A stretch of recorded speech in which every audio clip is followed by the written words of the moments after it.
안녕하세요. 김호준입니다. 청와대 내부는 더 심각합니다. 다음입니다. 주사파 전대협이 장악한 청와대, 과연 그 청와대의 면면과 실력 봤습니다. 매우 모욕감을 느끼고 아주 강력한 유감의 뜻을 표합니다. 그게 질입니까? 의원님, 그게 질입니까? 그럼 국민의 대표답지 않게 질의하니까 그렇죠. 어제 국감장에서 있었던 자유한국당 전희경 의원과 임종석 청와대 비서실장 간의 공방입니다. 한마디로 청와대가 친북 좌파라는 거죠. 색깔론. 그런데 청와대가 운동권만으로 채워졌다는 것도 사실이 아닙니다만, 설사 운동권이 청와대에 대거 입성했다 한들 그게 왜 안 되는 거죠? 학창시절 군사정권을 상대로 저항한 경력이 왜 문제가 되는 겁니까? 언론을 강제로 통폐합하고 박정철 씨를 공원에서 죽이고 광주에서는 군인들이 자국민에게 기관총을 쏴대던 시절입니다. 당신은 그렇게 국민들이 죽어갈 때 어디서 무엇을 했냐고 따진다면 모르겠는데, 그 시절 그런 군사정권에 왜 대들었냐고 따지는 건 무슨 경우인가요? 학생운동 영역을 훈장처럼 휘두르는 것도 안 될 일이지만 그 경력이 무슨 엄청난 죄라도 되는 것처럼 문제 삼는 것은 납득할 수가 없습니다. 그럼 전희경 의원이 그 시절로 돌아가면 어떻게 했을 겁니까? 군사정권을 열렬히 옹호라도 했을 겁니까? 그럼 나라면 그랬다고 말을 하시던지요. 김어준 생각이었습니다.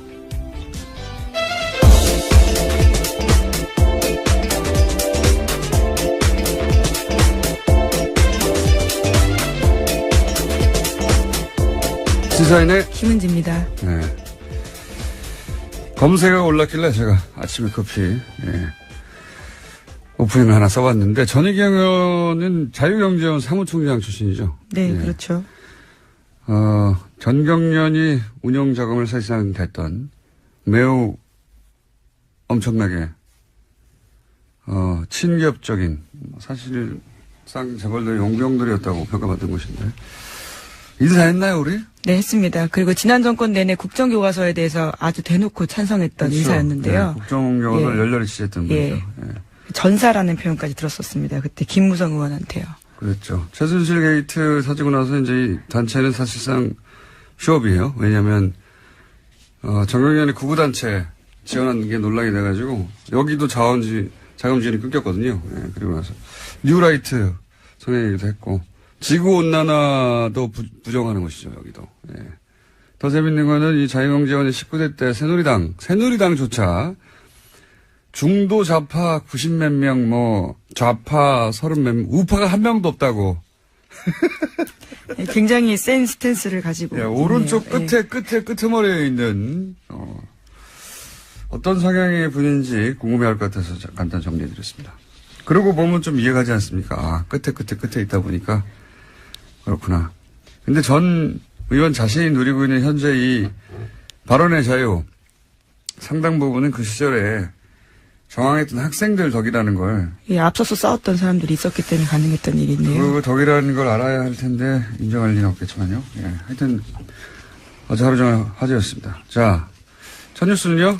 네, 박근혜 정부의 청와대가 국정원 특수활동비 5억 원 들여서 당내 경선 여론조사 했다라는 소식은 이미 전해드린 바가 있는데요. 이와 관련해서 어제 JTBC가 추가로 보도했습니다.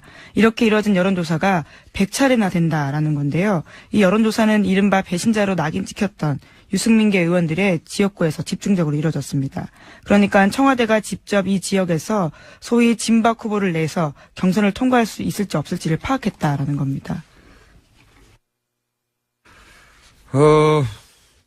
선거 개입이죠. 이건 한마디로. 예. 이게 이제 선거 개입이라 하더라도, 예를 들어 보수 진영을 위한 거였다라고 하면 그나마 좀 명분이 있을 텐데, 이거는 그런 것도 아닌 것이, 대구 경북에서는 어차피 새누리당 다 당선되거든요. 그런데 거기서 100번이나 여론조사를 했다는 것은 자기가 원하는 소위 이제 진박들을 골라서, 사람을 꽂아서 당선시키고 싶은 거잖아요. 네, 자기 말 잘 듣는 사람 넣으려고 했다라는 거죠. 자기만을 위해 쓴 돈인 겁니다, 이건. 네. 이건 뭐, 보수 진영이나 뭐, 이념이나 혹은 뭐, 새누리당이냐, 이게 아니에요. 그냥 박근혜 말을 잘 듣냐 안 듣냐, 자기한테 충성하냐 아니냐, 이건 선거 개입 중에서도 아주 가장 나쁜, 질 나쁜 선거 개입인데, 관련해서 다시 떠오른 녹취가 하나 있죠. 생각나요? 이거 당연히 보장하죠. 경선하라고 해도 우리가 다 만들지. 친박 브랜드. 친박이다. 대통령 사람이다. 아니, 형이 일단 전화를 해. 빨리. 형 아니면 형 차단된다니까 내가 별의별 걸 다 가질 테니까 형에 아마도 윤상현 의원의 이 멘트를 텍스트로만, 보신 분들이 많을 텐데, 요 내용이 딱 들어맞는 내용입니다. 다, 두 가지죠. 하나는 진박들을 다, 골라내고, 그리고 여론조사에 대한 존재에 대해서 알고 있다는 것 같고요. 그 다음에 이제 그 지역구를 옮기느라고 하는 것에 대해서 이제 저항하는 사람한테 청와대에서 벌컥벌컥 다 가지고 있다. 뒷조사에서 라는 뉘앙스의 윤상현 전 의원의 멘트. 또 연결해서 다시 떠오릅니다. 자, 알겠습니다. 이건 조사가 이루어질 것 같고요. 자, 다음 뉴스는요. 네, 국정원 댓글 수사를 방해한 혐의로 구속영장이 청구됐던 국정원 TF 소속의 직원들이 전원 구속됐습니다. 여기에는 장호준 전 부산지검장 등 현직 검사가 포함되어 있고요. 또 서천호 전 국정원 2차장 등 전직 국정원 간부들이 되어 있습니다. 강부영 영장전담 판사 같은 경우에는요, 범죄 혐의가 소명되고 증거인멸의 우려가 있기 때문에 영장을 발부한다라고 밝혔습니다.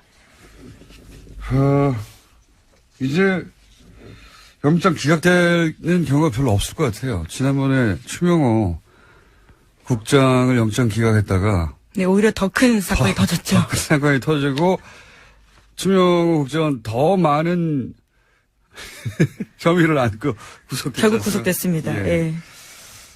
앞으로는 빨리빨리 구속돼 영장이 나오지 않을까. 이번 댓글 사건 같은 경우에도 그때 그 영장 기각으로 인해서 밝혀진 사건이거든요. 그래서 제가 당시 영장 실질심사 판사들에게 대해서 이렇게 여러 가지 비판적인 이야기를 한 것에 대해 사과드렸잖아요. 다시 한번 사과드리고요. 그런 큰 뜻이 있는 줄 모르고 감사드립니다.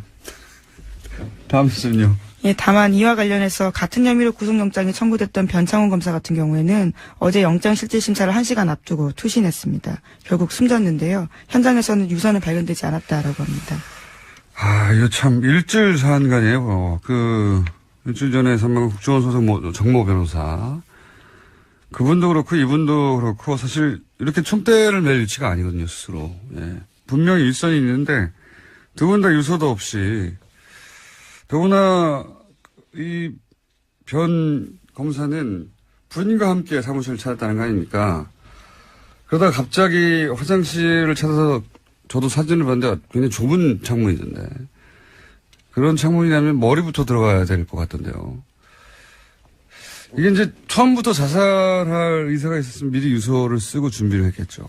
그리고 부인과 함께 가지도 않았겠죠.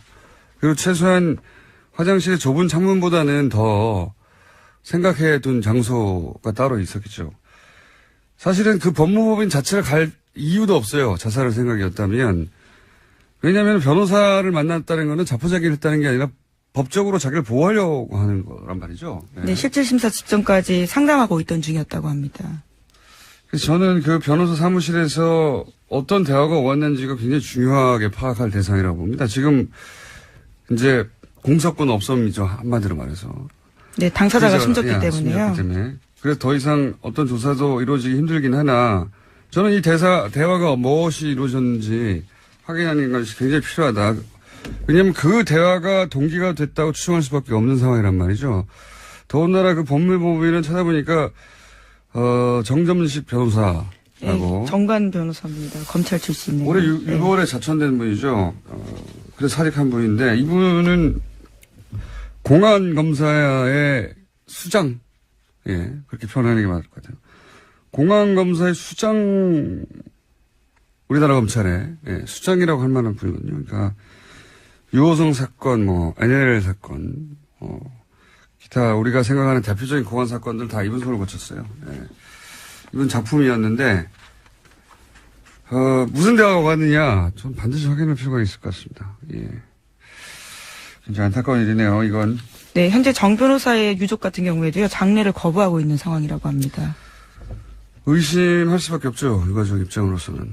장소도 석연치 않고요. 사진을 봤더니 창문이 활짝 열리는, 이렇게 위아래로 왜 이렇게 제끼는 창문 있잖아요. 다 안 열리는, 반쯤 열리는. 빠져나가기 쉽지 않겠던데. 물론 뭐, 그렇게 투신하고 싶은 어떤 충동을 느낀 사람에게 좁은 게 문제가 되지는 않겠지만, 굉장히 돌발적인 선택이었던 것 같고, 예. 자살이라 하더라도. 그냥 여기서 접지 말고 들여다볼 대목이 많다고 봅니다. 이 자살 사건은. 그 앞 국정원 직원의 자살 사건도 들여다볼 대목이 저는 있다고 생각하는데, 국정원 사건만, 관련만 되면 이렇게 사망자가 많습니다. 참. 자, 다음 순요. 네, 관련해서 하나만 더 전해드리면요. 이제 남재준 국정원장이 이와 관련된 문건을 보고받았다라는 이야기도 나와서요. 내일 검찰에 소환되는데 관련된 수사가 여기까지 진행될 것으로 보입니다. 남재준 국정원장은 뭐 NLL 대화록부터 시작해서 사실 걸린 게 많습니다. 예. 제가 보기에는 NLL 대화록도 이명박 그 시절에 청와대가 전해줬다라고 전해줬다라고 어제 보도가 나왔죠. 예. 예. 국정원 개혁 발전이 발표했습니다. 이건 사실 이명박 청와대가 대선에 직접 개입한 거라서 제목이 클 거라고 봅니다. 예. 그리고 이 유출한 대화록을 토시 하나 틀지 않고 읽었던 김무성 의원도 이제 다시 수사대장이 될 일이고요. 특히 이 대화록을 지난번에 한번 말씀드렸지만 수정했거든요. 예. 수정의 주체도 반드시 단죄 대상이다. 자, 다음 뉴스는요? 네, 5.18과 관련된 소식도 계속 전해드리고 있습니다. 이번에는 옛 광주교도소에서 이 그동안 신군부가 시민군이 교도소를 습격했다 이렇게 주장해온 장소가 있는데요. 하지만 그것과 관련해서 피조 조사들을 보면 조작된 내용들이 많다라는 겁니다. 입원 중인 환자가 교도소를 습격했다라는 식의 내용이 있고요. 또 교도소 습격 사건 전담반을 꾸려서 관련 문서를 고친 정황들이 다수 나왔다라고 합니다. 왜 안 그랬겠어요? 네. 아니 뭐 구체타를 해서 정권도 뺐는데 이런 거 조작하는 거야 일도 아니었겠죠. 본격적으로 다시 들여다보기 시작했으니까 새로운 사실들이 많이 밝혀질 거라고 봅니다. 물론 뭐 엄청나게 많은 자료를 폐기하고 조작했겠지만 그래도 새로 나올 건 나올 거라고 봅니다. 저도. 자, 다음 순요. 오늘 좀 미니가 있거든요. 좀 빨리 가야 됩니다. 예, 다스와 관련된 소식도 하나 더 있습니다. 어제 주진우 기자가 이야기를 하다가 다 못한 내용들인데요. 이번 주 시사인 보도입니다. 미국 수사기관이 이명박 전 대통령 주변에 수상한 자금 흐름을 포착해서 수사에 나섰다라고 하는데요. 이와 관련해서는 홍석현 전 중앙일보 회장의 해외 계좌도 발견됐다고 합니다. 저도 굉장히 예상 밖의 뭐랄까요. 이름인가요? 예상 밖의 이름이죠. 예. 매우 예상 밖의. 왜냐하면 이제 미국 사법당국이 이명박 전 대통령 관련 계좌를 추적 중 그렇죠. 미국 이었다는 거죠. 엘라베마에 있는 다스 현지 법인에서 거액의 돈이 움직였기 때문에 이와 관련해서 수사했다라고. 왜 합니다. 미국에서 이명박 전 대통령의 계좌를 추적한단 말이냐 이렇게 생각하시면 이상할 텐데 그게 아니라 미국에는 해외 부패 방지법이라고 FCP 생각이 안 나네요. 네, 그런 기관이 있습니다. FCP 하나 더 있어요. 예. 부패 방지 법안이 있어요. A겠네요. 예, 아무래도. 때려잡으면. 거기서는 미국 계좌를 통해서, 어떤 부패 흔적이 있으면 미국 회사가 아니더라도 조사합니다. 굉장히 강력한 법안인데 제가 보기엔 여기에 망에 걸린 것 같고요. 예, 알리바마에 있던 공장에서. 그리고 그 추적 과정에서 이제 이명박 전 대통령과 관련이 있는 것으로 보이는 계좌를 특정했는데 쭉 가다 보니 이름이 홍석현 회장이 나왔다는 겁니다. 이건 주진우 기자가 홍 회장을 추적하다가 나온 게 아니고 이명박 전 대통령 계좌를 미국 사법 당국이 아마도 이 법에 이거 해서 따라가다가 이름이 나왔는데 그 이름이 왜 나온지 저도 몰라요. 예. 근데 나온 걸 안 나왔다고 할 수는 없잖아요. 나왔어요. 네, 본인도 모르는 계좌라고 현재 부인하고 있는데요. 예. 아주 자세한 내용들이 이번 주 시사인에 실려 있습니다. 시사인 광고 그만하고요. 네, 아니, 꼭 보십시오. 저도 왜 이름이 갑자기 등장했는지는 모르고 네. 주중에 기자도 이건 몰라요. 근데 여러 가지 가설이 있을 수는 있겠지만 그건 뭐 가설조차 말할 단계는 아닌 것 같고 아직. 분명한 건 뭐냐면 구체적 계좌, 금액, 예금주가 특정됐고 그 계좌는 이명박 전 대통령의 미국 내에서의 거대한 어떤 불법적 자금을 고리를 추적하다가 미국 사법당국이 발견하는 걸 어렵게 주진우 기자가 확보했다는 겁니다. 예. 저도 처음 이거 듣고 굉장히 의아했어요. 예. 자, 트럼프 대통령 온다는 뉴스 있죠? 네, 예. 1박 2일로 옵니다. 예. 오늘 정오께 들어옵니다. 예, 온답니다. 예. 자, 오늘 여기까지 해야 될 것 같습니다. 왜냐하면은, 뉴스 하나 더 하려고 그러셨죠? 끝에. 아, 네, 트럼프 대통령이 지금 37%. 아니요, 그거 말고. 아, 예. 또 있죠. 워낙 많았어요. 그중에서- 네, 지금 국민의당이 또 내용을 겪고 있는데요. 잠깐만요, 거기까지 내용을 예, 겪고 있는데요. 예, 왜냐하면 예. 내용을 겪는 당사자가 나오셨기 때문에. 네네. 그럼 전 여기까지 하고 들어가겠습니다. 네, 시사인의 김은지였습니다. 감사합니다. 안철수 대표가, 저는 시간이 없어가지고 좀 짧게 끊었는데, 안철수 대표가, 자신을 비판한 중진위원에게 사실상 당을 나가라, 뭐 이런, 공방이 오가서 언론에 보도가 됐는데, 당사자를 직접 모셨습니다. 국민의당 유성엽 의원 나오셨습니다. 예, 안녕하십니까. 안녕하세요. 예. 전화로 하려고 했는데, 직접 나오셔가지고, 예. 매우 감사합니다. 사실 뭐 당사자를 좀 보고 이야기를 해야 되는데, 예. 좀 이렇게 또 당내 또 뭐 제 우물에 침뱉기격이 돼서 좀 거북살스러웠습니다만 또 이마저도 이렇게 보고 말씀을 나눠야 좀 정확할 것 같아서 그렇습니다. 예. 나왔습니다. 예. 이게 이제 애초에 시작이 어떻게 된 겁니까?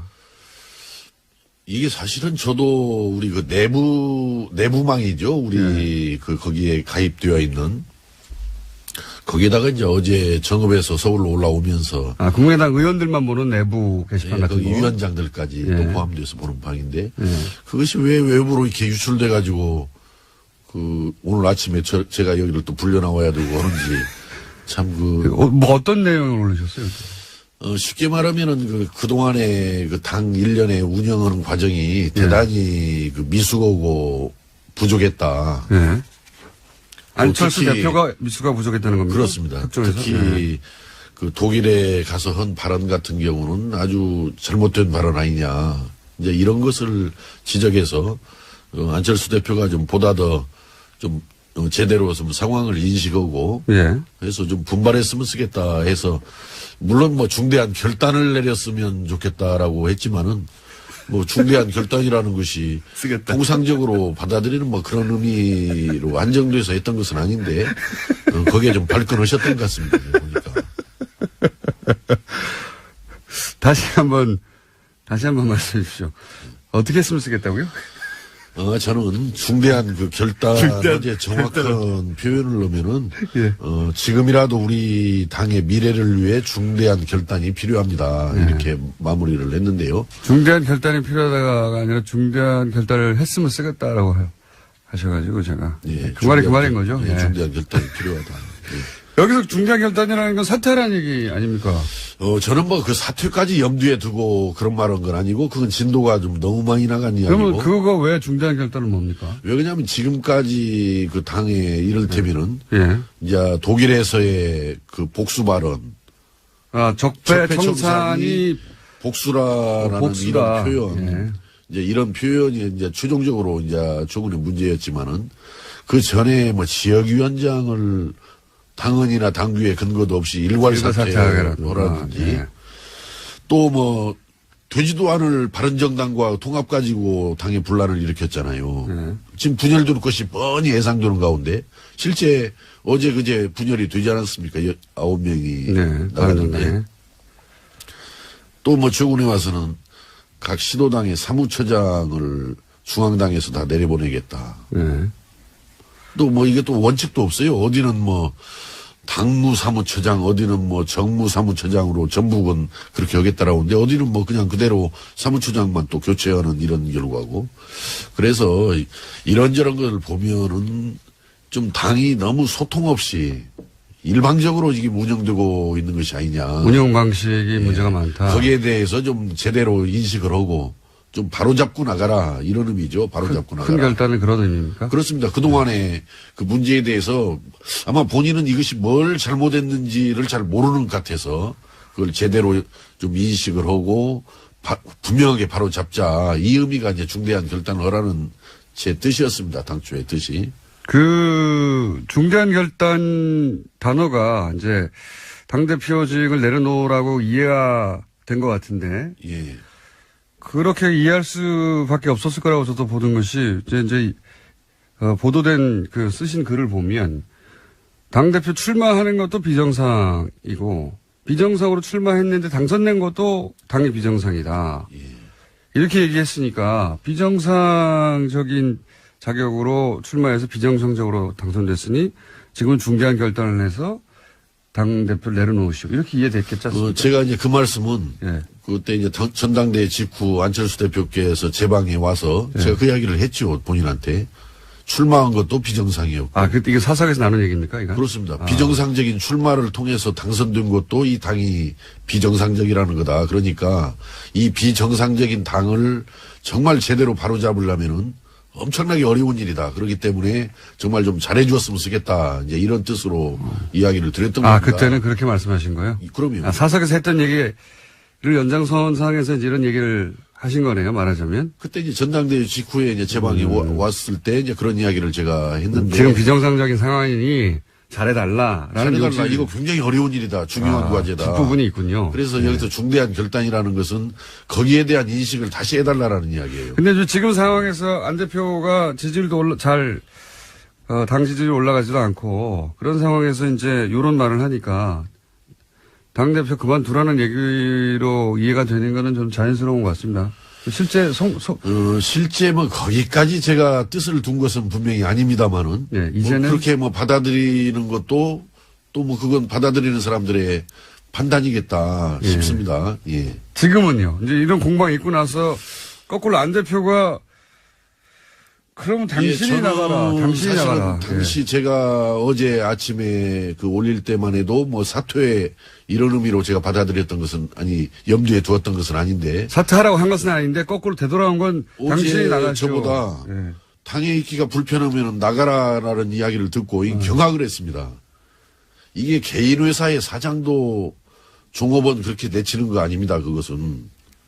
그런데 이건 지금 안철수 사당이 아니고 안철수 공당 아닙니까? 아니 그 국민의당이 안철수 사당이 아니고 공당 아닙니까? 예. 그 어떻게 공당의 대표가 그 소속 당원 더구나 현역 의원인 당원을 불편하면 나가라. 이렇게 말하는 것은 여전히 본인이 뭘 지금 잘못 인식하고 있고 어떻게 당을 잘못 이끌어왔는지를 모르고 있는 거예요. 이 부분이. 그래서 참 저는 이것은 경악스러운 일이고 대단히 잘못된 일이다. 이렇게 생각을 하는 겁니다. 거기에 그치지 않고 이제 방송에 나오셔서 이제 나가라고 하는 것에서 또 반론도 하셨으니까 안철수 대표도 당신이 먼저 나가라고 한 거 아니냐, 나보고. 그만두라고 한 거 아니냐, 이렇게 말하지 않을까요?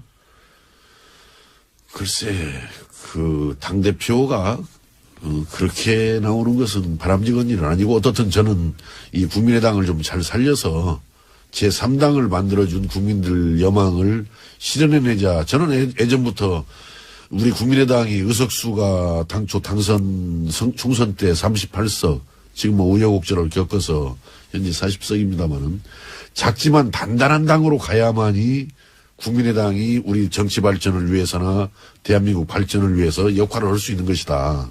이렇게 되기 때문에 보다 더 좀 자기 중심적으로만 이렇게 움직이지 말고 좀 소통을 제대로 해가면서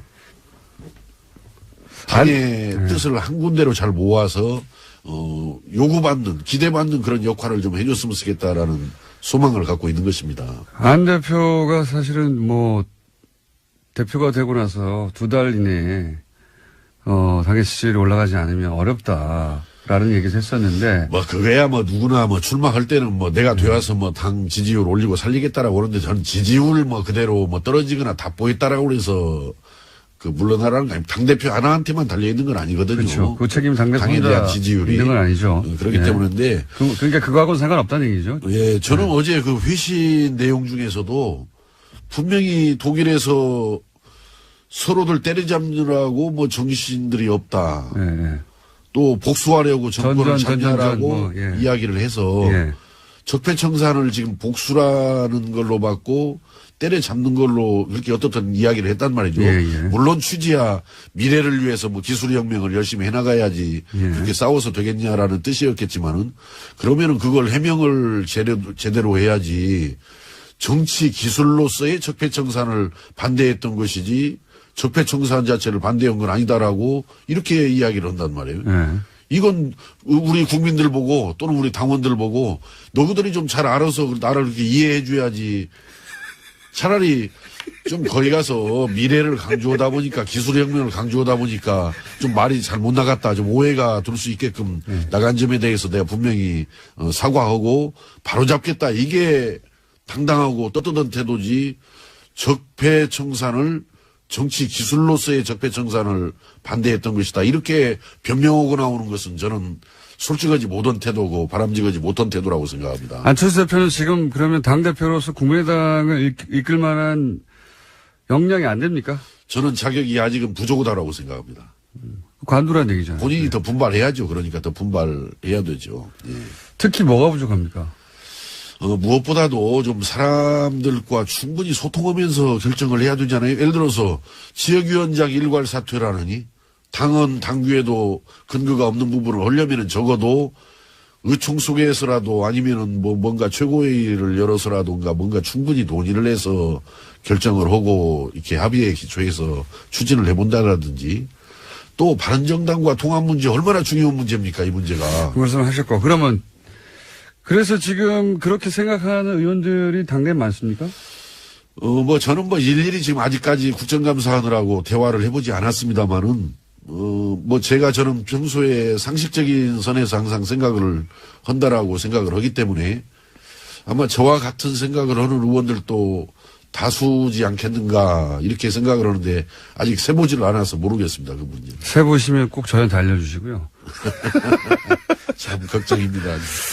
근데 이제 이렇게 안철수 대표와 생각이 같은 분들도 당내에 있겠지만 생각이 이렇게 완전히 다른 분들 당내에 그런 여러 가지 노선이 있는 거는 상관이 없는데 이건 노선의 문제가 아니라 당신 자격이 안 되라고 하는 거는 좀 다르지 않습니까? 예.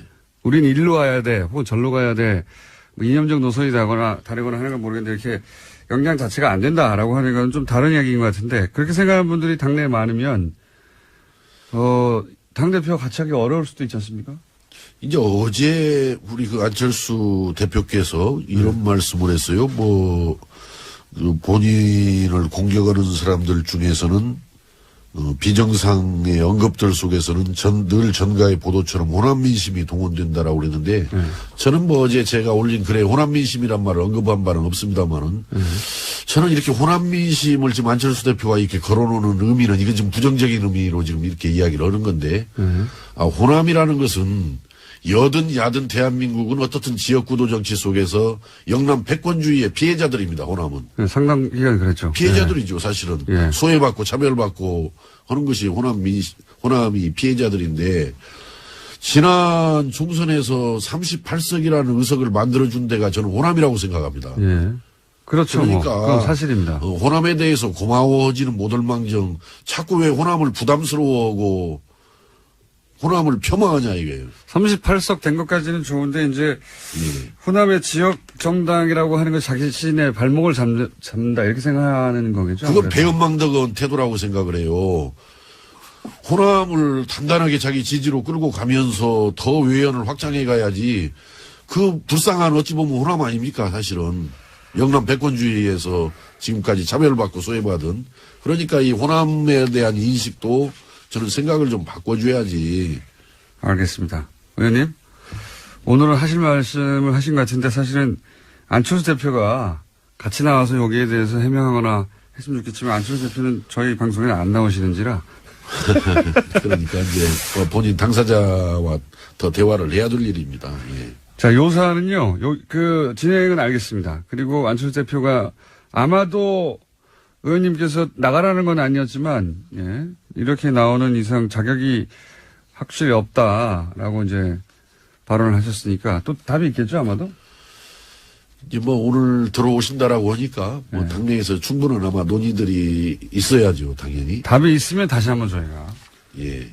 그 답에 대한 답을 의원님한테 제가 직접 들어보겠습니다. 그리고 이번 기회에 좀 알아봐 주십시오.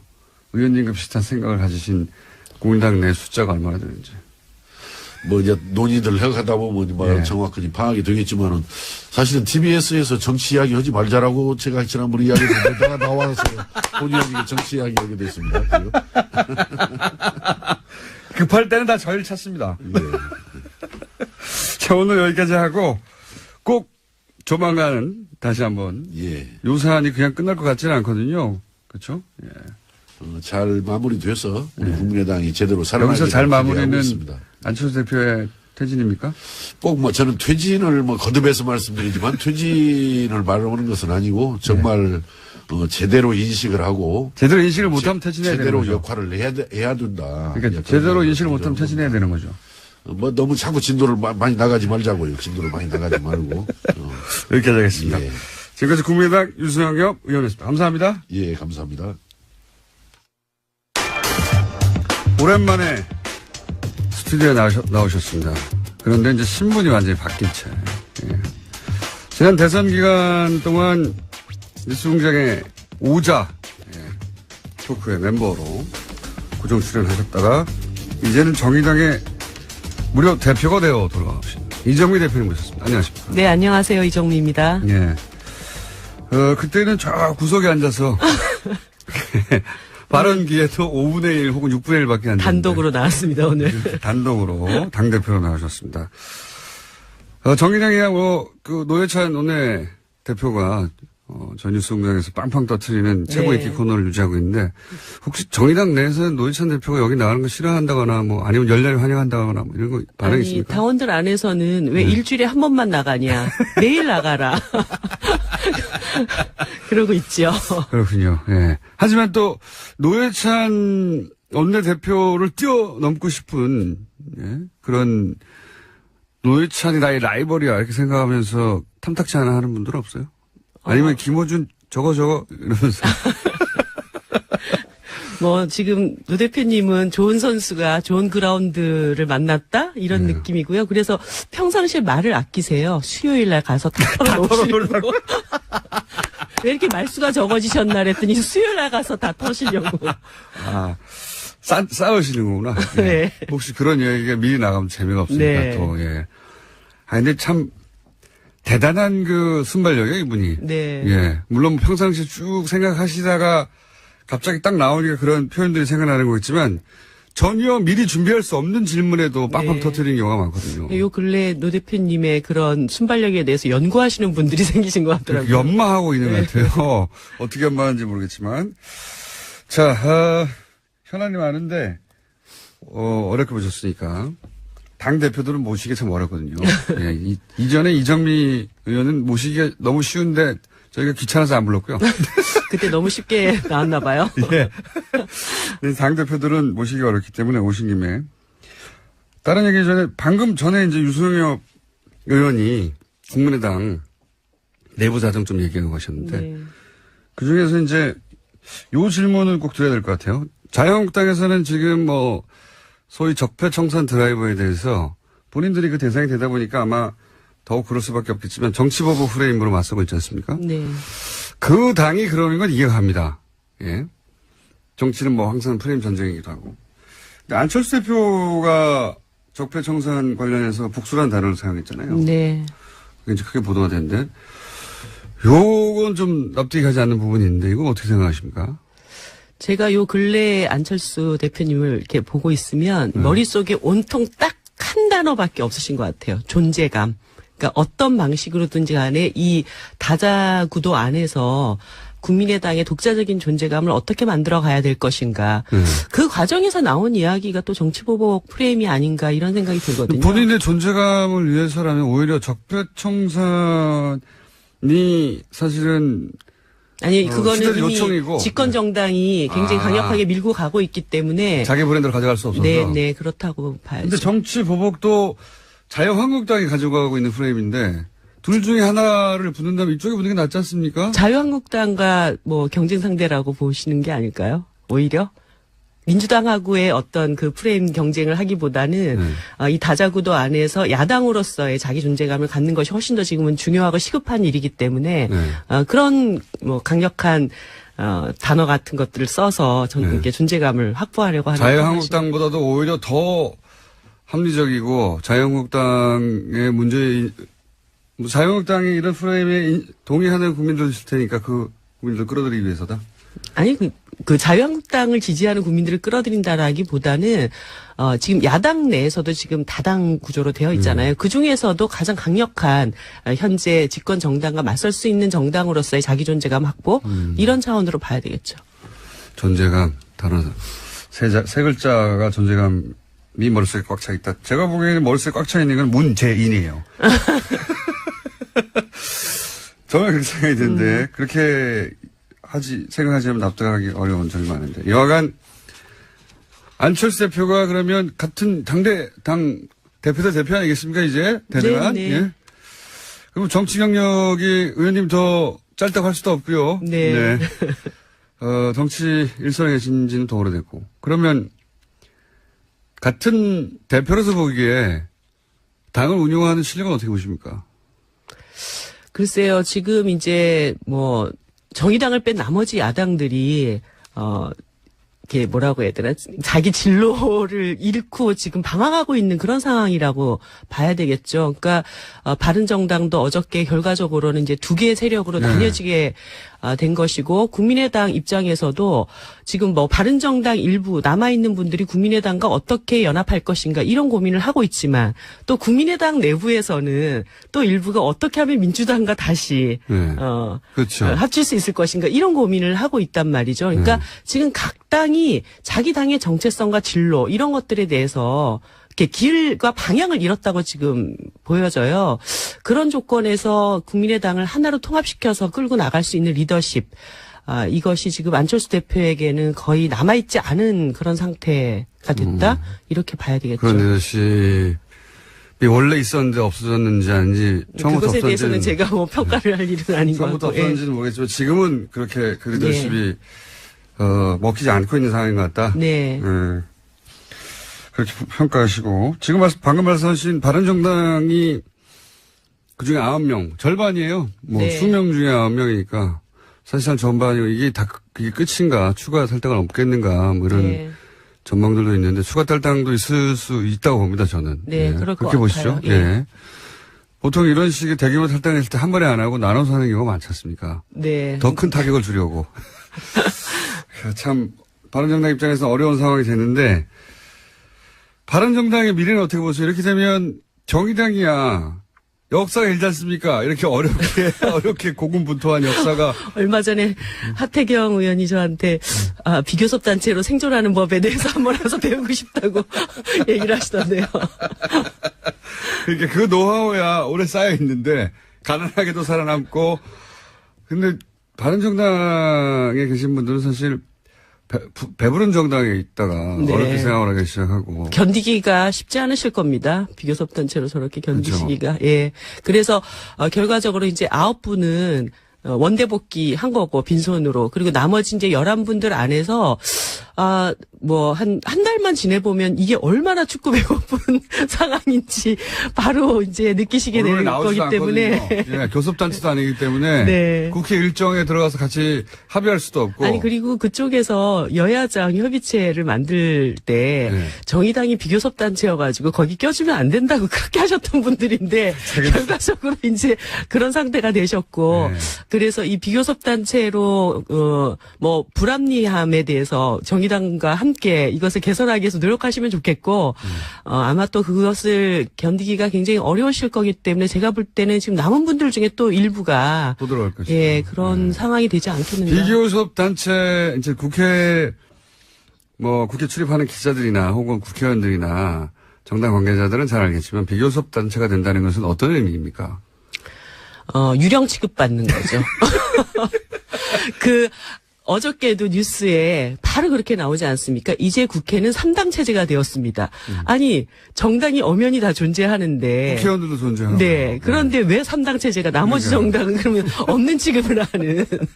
바른정당도 이미 4당이 아니라 3당. 이제 사라져버리는 거죠. 예. 비교섭단체가 되면 국회 관련된 모든 일정의 논의 대상이 안 되는 거죠. 네, 그렇습니다. 다 결정할 테니 거기 따라와. 이렇게 되는 거고. 네. 예. 국회의원이 19명이어도 그러는 겁니다. 네. 그렇죠? 거의 그래서 이게 정말 피를 철철 흘리면서 싸워야 되는 그런. 그러니까요. 예. 그러면 정당으로서 아젠다를 세우고 국회 내에서 싸우기도 어렵고요. 네. 예, 불가능하죠, 사실은. 예. 그런데 또 그런 유령 취급을 당하는 가운데서도 존재감을 확보하면서 열심히 잘 싸우는 노하우는 정의당이 또 차근차근 쌓아왔기 때문에 심상정 전 네. 대표나 노회찬 대표 같이 그런 가운데서도 싸워서 자기 네. 존재감을 드러내고 아젠다를 국민들에게 인식시키는 분도 있는데 바른정당에 계신 분들 그걸 과연 할 수 있을까?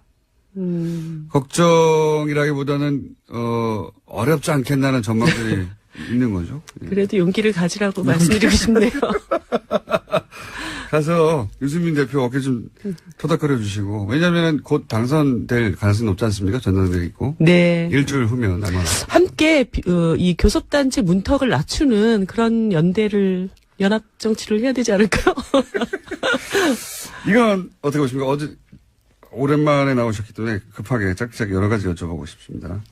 어제 국감장에서 이제 자유한국당 전희경 의원이 임종석 비서실장한테 전대협, 네. 주사파 이런 얘기 정말 군사정권 시절부터 만들어진 용어들인데. 네, 아주 오랜만에 들어보는 얘기여서 깜짝 놀랐어요. 야, 이거 정말 오랜만이다. 네. 이렇게 생각이 들었는데 이 공방에 대해서 어떻게 보십니까? 지금 결과적으로 자유한국당이 복고주의로 가는구나. 하다 결국 방법이 없으니까 옛날 방법을 다시 쓰는 수밖에 없다. 이런 판단하지 않았을까요? 뭡니까 그 용어? 레트로. 네. 레트로 파티입니까? 네. 복고 정당.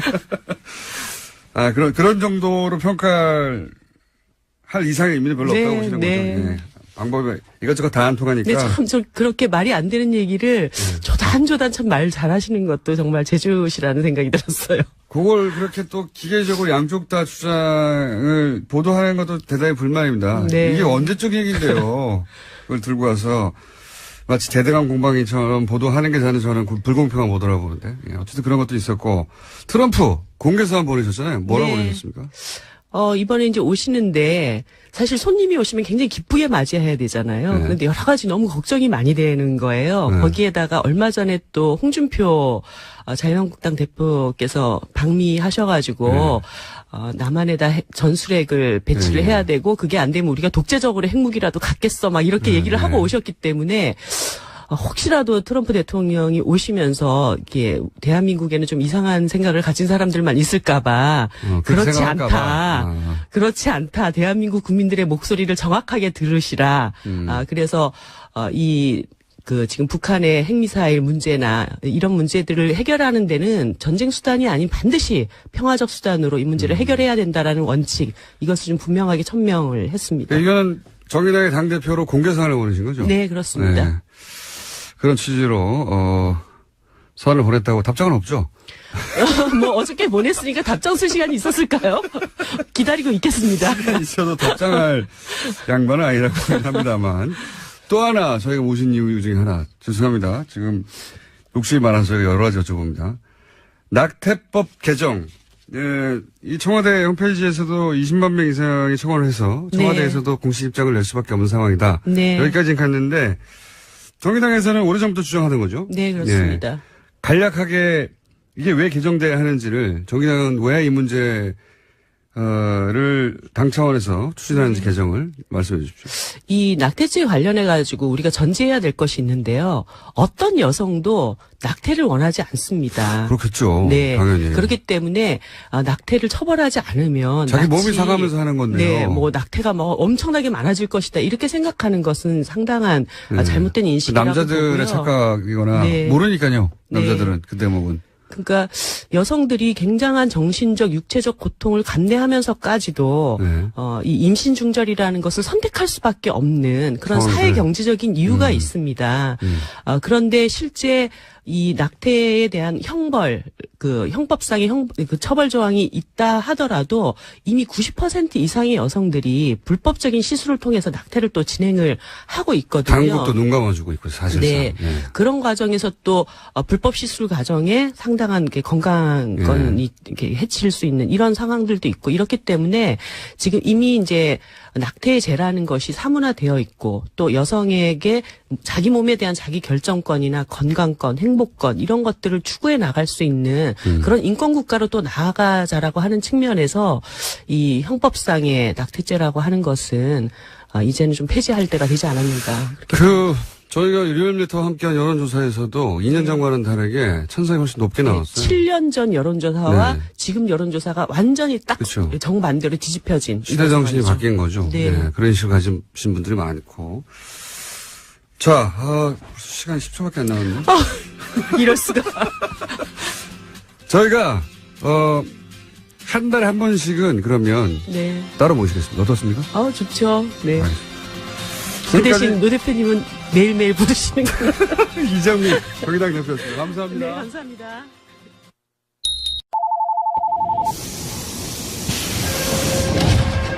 줄임문 닫습니다. 닫습니다.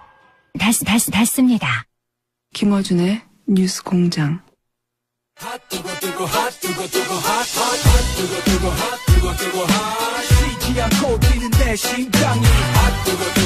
자, 바른정당의 하태경 최고위원 나오셨습니다. 안녕하십니까? 네, 안녕하세요. 하태경입니다. 네, 요즘 핫해요. 당 자체가.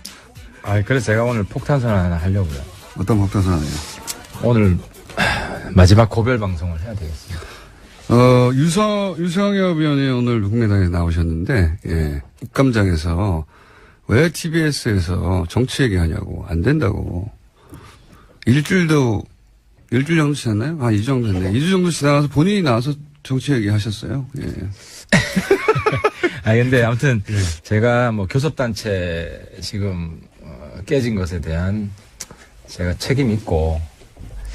본인이 무슨 책임이 있습니까? 어쨌든 뭐 지도부 일원으로서 예. 아무튼 무거운 책임을 느끼고 있고 그리고 이 프로의 어떤 하태 유쾌함을 예. 계속 유지하는 것이 마음의 큰 부담입니다. 네. 아무튼 우리 시청자분들 저 많이 미워하시다가 요즘 좀 많이 사랑해 주시는데 네. 그럼 마음이 아픕니다만은. 이번 주는 더 이상 하태경 방송이 이거 하나밖에 없다는 거죠? 예.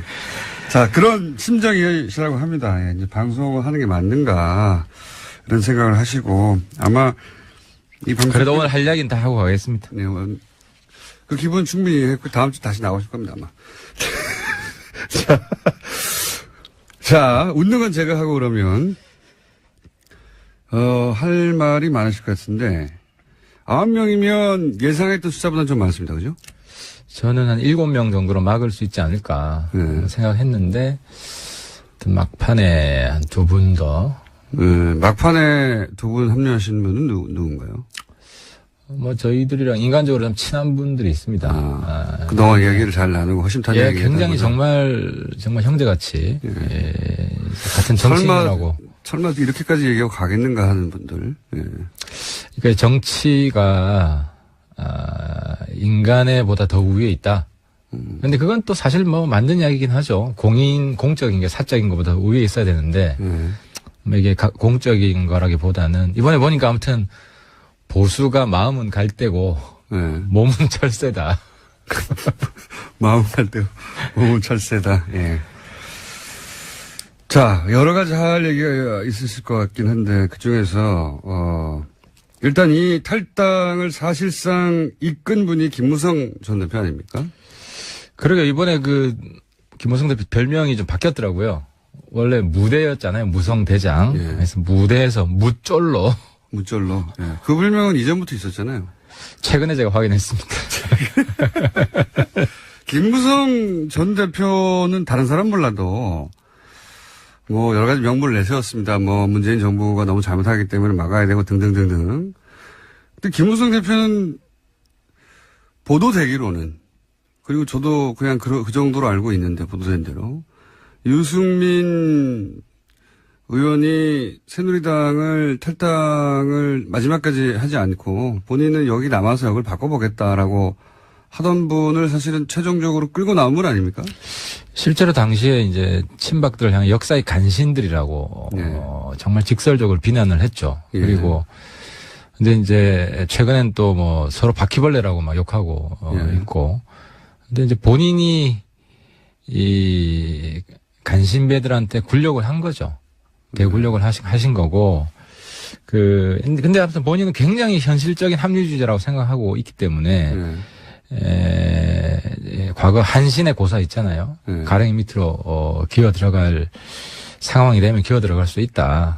이런 판단을 하신 것 같아요. 그래서, 아마 김무성 대표는 들어가더라도, 뭐, 친박, 청산, 이런 게 아니라, 친박들하고 대타협하는 거죠. 사실 이제, 거의 묵계를 이미 하고, 왜냐하면 뭐 들어가서도 친박 청산 내가 앞장서겠다 하면 그 안에 있는 친박들이 김무성 들어오지만 할 거 아니에요. 근데 지금 뭐, 친박들 그 대표 되시는 분은 아무 말도 안 하잖아요. 김무성 대표 들어오는 것에 대해서 그 밑에 이제 조금 이제 쫄병급 되는 분이 뭐, 이제 뭐라고 사과해야 된다. 이런 제스처에 불과하다는 거죠. 그렇죠. 예. 아니, 그러니까 그건 그건데 제 말은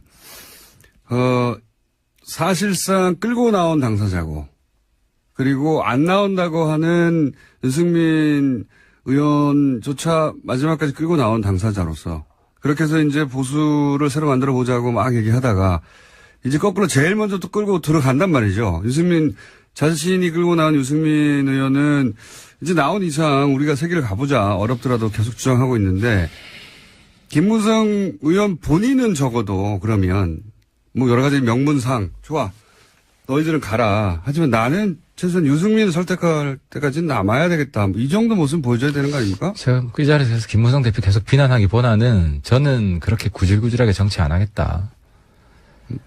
구질구질 하다는 거죠? 제목 나왔는데 김무성 구질구질. 안 웃는다면서 웃고 계십니까?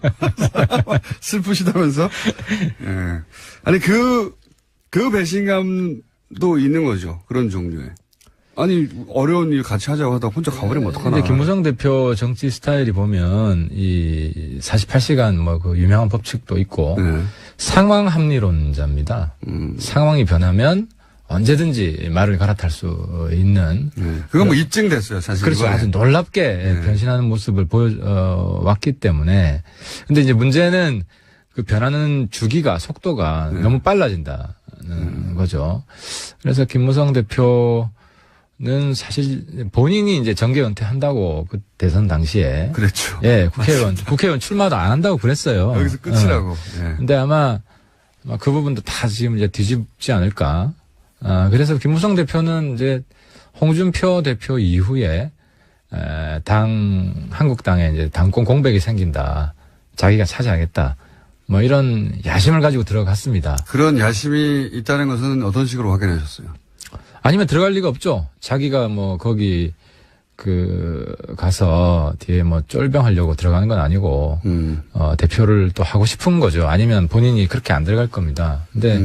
직접 대표도 뭐 최소한 뒤에서 이렇게 힘을 가지고 조종하는 배우가 될 수 있던. 그러니까 마지막 한번 흔들어 보고 싶다. 나름 그런 욕망을 가지고 있는 겁니다. 근데 이제 문제는, 본인의 시대가 끝났다 하는 것을 국민들은 다 아는데 본인은 모르는 것 같습니다. 물론 뭐 본인이 다시 그 국민들의 마음을 바꿔낼 수 있을지 정치는 가능성의 영역이기 때문에 봐야 되겠지만 갈수록 추해지는 것 같습니다.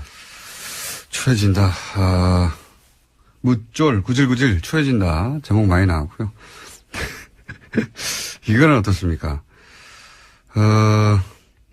사실 지난번 탈당 13명 예. 탈당 때는 진보 보수 가릴 거 없이 비난 여론이 굉장히 높았어요. 예.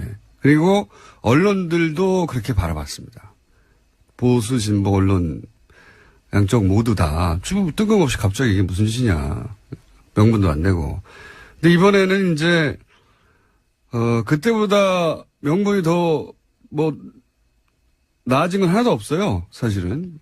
박근혜 전 대통령 출당 가지고 이제 이것이 뭐 대단한 일인 것처럼 해서, 가긴 했는데, 근데 그 전에 소위 탈당파들이 요구했던 것에서는 턱없이 부족하잖아요. 예. 박근혜 전 대통령 출당 하나 가지고 될 리가 없다라고 말하던 분들인데, 그렇게 가면 사실은 언론이 딱 짚어서 이거 명분이 안 되고, 지난번 말과 다르지 않냐라고 지적해줘야 되는데, 보수 언론은 지금은, 명분이 되는 것처럼 만들어주고 있거든요. 그것도 사실, 그래서 맞습니다. 과거에도 대통령 탈당 사례가 여럿 있었죠. 예. 뭐 많습니다. OS나 DJ 같은 경우도 탈당을 했고. 정권 말 되면 이제 나가라 하니까. 그렇죠. 그리고 이번에는 완전 뒷북이잖아요. 예. 이미 했어야 되는 탈당인데 이제서야 했고. 작년에 했어야 되는 거죠. 그렇죠. 한다면. 예, 이미 근데 이제 문제는 뭐 그걸 뭐 탈당 시켰다고 해서 비난할 건 아니지만 그것이 뭐 의미가 없는 것인데도 의미 부여를 하는 데 있어서 뭐 보수 언론이 그나마 도와주고 있는 부분이 있고 그리고 이번에 탈당하시는 분들도 적어도 서최는 출당을 시켜야 된다. 그렇게 주장하던 분들이죠. 했었죠. 예. 거기서 이제 본인들도 많이 후퇴를 한 거죠. 그래서 모양이 많이 좀 깎이는 지금 그런 방식의 이제 탈당입니다. 그런데 뭐 실제로 국민들은 많이 알고 있죠. 그래서 요즘은 민심은 댓글을 보면 안다. 댓글을 뭐 보면은 뭐 칭찬하는 댓글이 없죠. 칭찬할 거리도 없고 명분도 안 되는 것이고요. 전직 대통령들 뭐 김영삼, 김대중 노무현 전 대통령도 정권 말 되면 정권의 인기가 떨어지니까 당이 부담이 돼서 탈당하라고 요구하고 실제로 다들 탈당했죠. 현직일 때 살아있는 현직 대통령 뭐 말기를 하더라도 현직 대통령일 때 탈당해도 아무 일도 안 일어나잖아요. 아무 일도 안 일어나는데 지금은 뭐 탄핵되고 수감된 전직 대통령이 탈당하는 게 뭐고 대단한 거라고 이렇게. 근데 이제 중요한 거는 서청원 최경환 출당을 포기했다는 거죠. 사실상 포기했어요. 실제로 서청원 대표가 뭐 녹취록 깐다 그러니까 확 쫄아가지고 이제 홍준표 대표가 그럼 출당 문제는 정우택 대표가 알아서 하세요. 그건 원내 의총을 해야 되니까. 한번 뺀 거죠. 예, 그러니까 정우택 대표가 뭐라 그랬냐면 바른정당 사람들 받기 위해서 우리 당 사람들 내쫓는 건 못한다. 끝난 거예요. 이미 공식 선언했어요. 그러니까 홍준표 대표가 정우택 대표한테 하세요라고 말하기 전에 이미 이야기를 했는데 다시 정우택 대표한테 맡긴 걸 보면 이미 끝난 거고 그러니까 이제 서청원 대표 역공을 홍준표 출당시키겠다. 뭐 이렇게 역공을 자신을 좀 얻은 거죠. 그렇죠. 그러니까 그러니까 탈당해가지고 바른정당 9명이 들어간 것과는 별개로 홍준표 대표 체제가 안정적으로 갈 수 있느냐의 문제도 또 남아있는데. 남아있습니다. 그건 제가 볼 때는 안철수 대표가 지금 해야 될 일이 이용주 의원이 그랬잖아요. 자료를 홍준표 대표에 대한 객관적 자료를 우리 당이 가지고 있다. 저는 본인은 안 가지고 있고 당에 누군가가 가지고 있다 이렇게 이해를 그걸 했는데. 뭐 봤다는 식으로 이제 뭐. 그죠. 그럼 당 대표잖아요. 당 안에 있다는 거 아닙니까? 그럼 당 대표가 그러니까 이번에 안철수 대표가 국민의당 대표가 맞는지 아닌지 확인할 수 있는 거예요. 그걸 공개하느냐. 당에 있는 거니까 당에 있으면 안철수 대표가 공개하시라.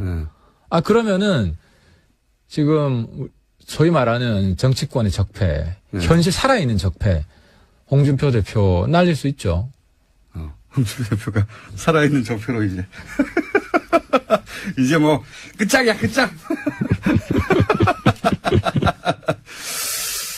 그러니까 이제 보수 언론이 사실은 보수 지지층에게 이 정도면 명분이 되니까 봐주자라고 하는 뉘앙스를 깔고 보도를 하는 거죠. 공격하지 않는 자체가. 이제 거기서 핵심이 홍준표 대표, 홍 대표를 개혁 보수 반열에 올리는 시도인 거죠. 그 박근혜 대표를 출당시키는 게 상당한 개혁이다. 이제 우리 당내에서도 논란이 있었어요. 논란이 있었고, 그러니까 이제 저가 대표적이죠. 뭐 서청원이나 홍준표나 똑같은 썩은 보수다. 홍준표 50보고 서청원 100보다 뭔 큰 차이가 있느냐. 실제로 우리 뭐 의총에서도 그런 논란이 있었어요.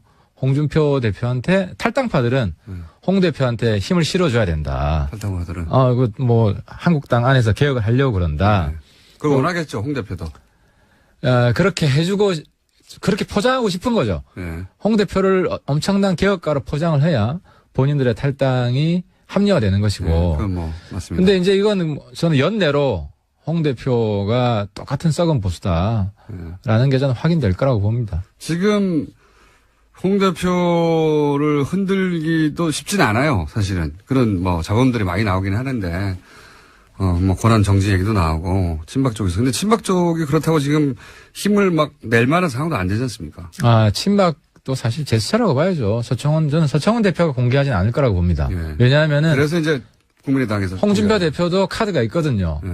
한 번 먹은 놈이 계속 먹는다 이 말은 예. 서청원 대표를 향해서 했는데 그 말은 나도 깔 거 있다는 거예요. 예. 그 행간을 읽어보면 서로 협박 중이에요. 서로 협박 중인 거죠. 예. 그래서 제3자가 나와서. 그래서 저는 국민의당이 가지고 있다면 예. 국민의당이 공개해서 이 판을 정리해 줄 수 있다. 근데 보통 이렇게 녹취록 공방에서 제3자가 녹취록을 까는 경우가 별로 없거든요. 예. 싸움 구경 즐겁게 하고 최대한 서로 박치게 하라고 내버려 두지. 근데 어쨌든 이용주 의원은 본인의 말에 책임을 져야죠. 사실 뭐 국감장에서 했던 이야기 일부러 국감장에서 했던 것 같아요. 그걸 노리고. 그렇겠죠. 예. 보도될 면책 특권이 있으니까. 그리고 보도될 가능성이 100%니까요. 그때 얘기하면. 어제 엘리베이터에서 만났는데 절 보는 게 씩 웃고 가더라고요. 내가 죽과 그런 얘기는 안 해요? 엘리베이터 여러 분 있어가지고 내가 물어보진 않았는데. 씩 웃으니까 물어보시죠. 아니, 뭐 나한테는 없어. 이거 아니겠어요? 있어도 없다고 하겠죠. 거꾸로 이게 유승민 의원의 기회가 될 거라고 하는 시각도 없는 건 아닙니다. 물론 기회가 그 됩니다. 기회가 오래 버텨야 올 거라고 얘기하죠. 기회가 되는데 두 가지가 필요합니다. 하나는 이제 유승민 대표한테 간곡하게 욕을 했는데. 당대표를 나한테 달라. 제 말 좀 들으라고. 첫 번째는 한국당과 차별화를 확실하게 해야 됩니다. 이번 이제 보수 탈당파 숫자를 더 줄일 수도 있었습니다. 왜냐, 어떻게 하면 차별화가 확실히 됐으면 우리 당 지지율이 올라갔고, 근데 차별화가 안 되고 국민들이 볼 때는 한국당이나 뭐 바른정당이나 거기 아니냐. 맨날 거의 비슷해요, 사실. 이러면은 안 되는 거예요. 그래서 제가 대표가 됐으면 확실히 차별화가 됐다. 근데 그래서 유승민 대표한테 스타일을 바꿔라. 점잖은 정치하면 안 된다. 핫한 정치해라. 이게 하나고. 두 번째는 그거 못 바꾸겠으면 날 다 의견이니까 그 뒤에 행간의 이야기는. 유승민 선배는 저한테 하태경이 대표하면 참 잘할 것 같다는 말씀하셨어요. 근데 안 돼. 저는 기회가 앞으로 많이 있으니까 지금 유승민 스타일로 한번 승부를 해야 되고, 두 번째는 제가 이제 우리 노회찬 정의당 선배를 강사로 한번 모실 생각이에요. 왜냐하면 이 비교섭 단체 노하우 애환 투지. 투지.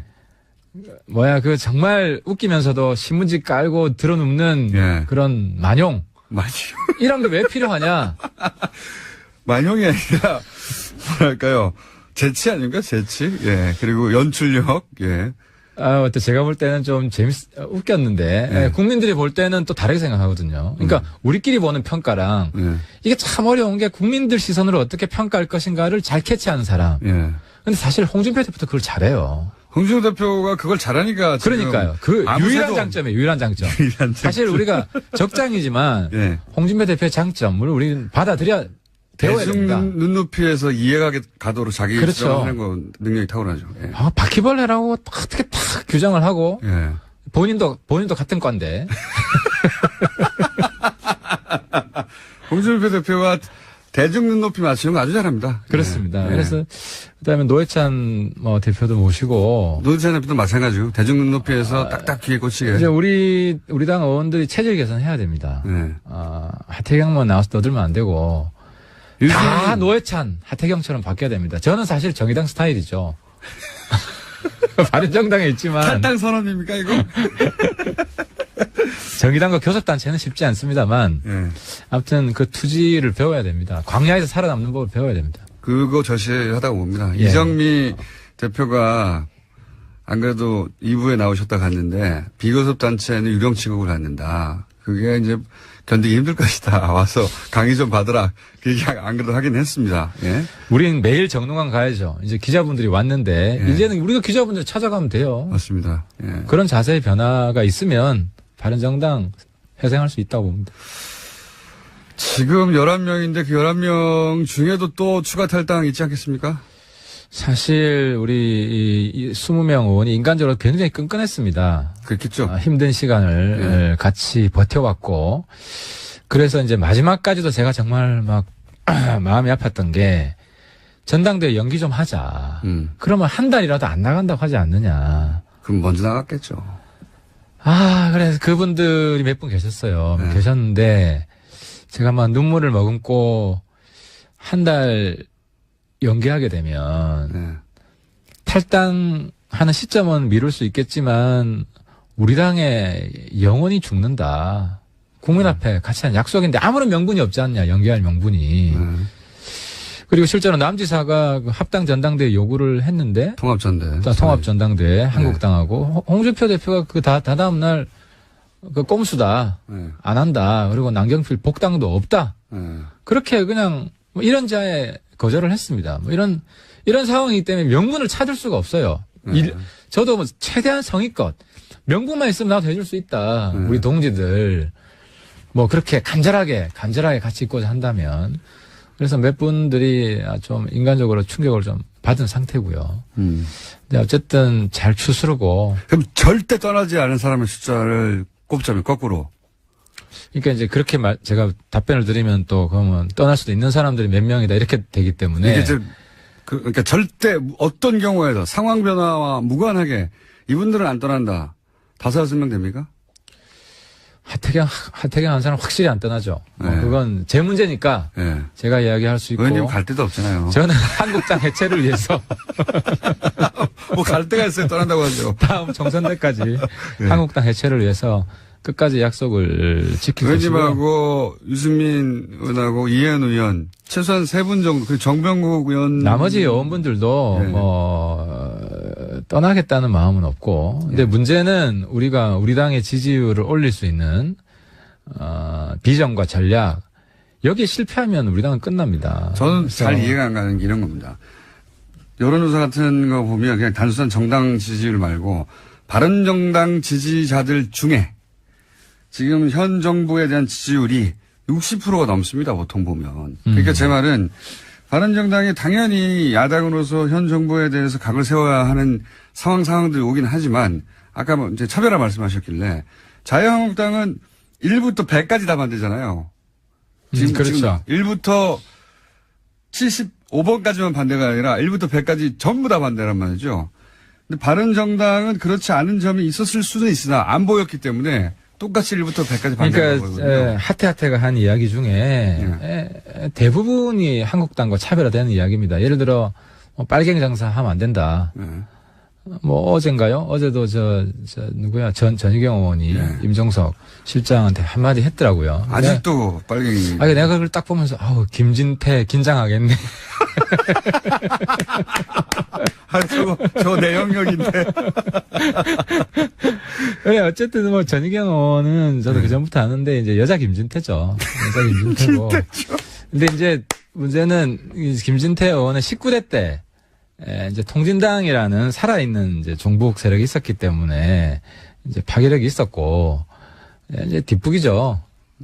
전희경 의원 또 실제로 잘 몰라요. 그러니까 이제 김진태 의원은 공안 검사를 했어요. 그래서 조금은 알아요. 조금은 아는데 저는 공안 사범이어서 제가 제일 잘 알죠. 소위 이제 공격하는 주사파 아닙니까? 그러니까 이제 그러니까 어르신들도 잘 모르는 게 한 번 영원한 빨갱이라고 생각을 하는 건데. 북한이 저 모양인데 어떻게 똑같이 지금 북한 그게 또 언제적 얘기입니까 지금? 30년 전 이야기예요. 30년 전에. 80년대 이야기예요. 80년대. 그래서 제가 청와대에 있는 사람이 아는데요. 이석기 같은 사람 없어요. 그래서 주사파 공격 해봐야 맥히지도 않고 어르신들 그냥 아직도 뭐 박지원 빨갱이 뭐 이런 뭐 김대중 빨갱이 이런 어르신들한테는 먹히지. 그래서 이제 또 한 가지는 임종석 실장 뭐 저랑 뭐 과거에 가까웠고 요즘 그래도 잘하는 것 같아서 제가 힘내라고 하는데 과거에 그런 생각 했다 맞다. 안지사도 똑같은 공격을 당했어요. 반미청년 해가지고. 근데 안지사도 대선 때 내가 뭐 똑같은 생각 하는 줄 아느냐.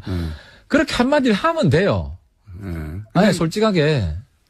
근데 그걸 가지고 뭐 민주화투쟁 그때 민주화투쟁도 했지만 뭐 그때 종북한 것도 맞거든. 그러니까 그걸 부정하려고 하지 말고. 본인은 거기서 빠져나왔다고 선언을 일찍 했기 때문에 이제 이런 말씀 하시는 거죠. 예. 한때 했는데 지금은 그 생각하고 완전히 멀다. 이런 이야기 그냥 공개적으로 하면 제가 볼 때는 어르신들 표도 민주당이 많이 가져갈 겁니다. 그건 전제가 있죠. 인정을 해버려야 되니까. 앞에. 그게 잘못됐다고.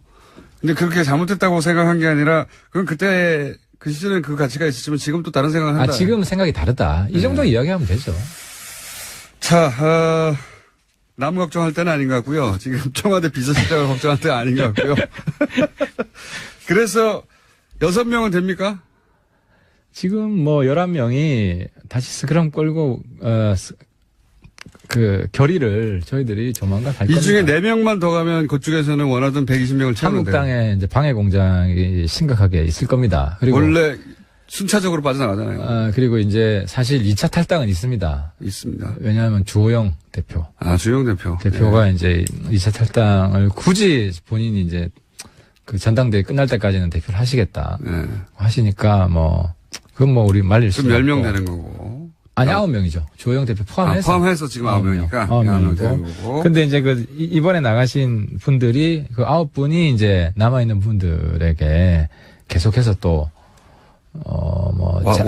작업을 하겠죠, 당연히. 작업 당연히 하죠. 그래야지 자기가 먼저 갔던 게 정당화되니까 당연히 하죠. 그래서 이제 저한테도 이제 많이 당부를 합니다. 이제 너무 아픈 이야기를 하지 마라 말씀을 하시는데, 근데 뭐 할 이야기는 원칙적인 이야기는 해야 되고, 남아 있는 분들 인간적으로 뭐 힘든 거 아는데 우리 살릴 수 있다고 생각합니다. 그래서 설득 중이고.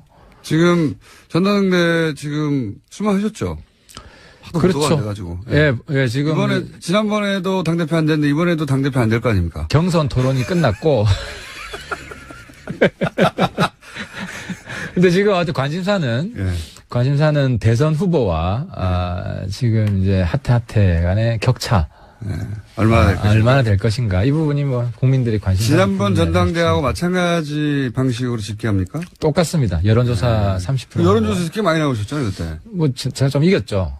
이겼는데. 이혜원 당대표시죠. 저도 궁금합니다. 이제 유승민 후보와 저하고 뭐 여론조사 격차가 어느 정도 날지. 우리 대선 후보급인가 이렇게. 뉴스공장 시청자분들이 좀 도와주시면.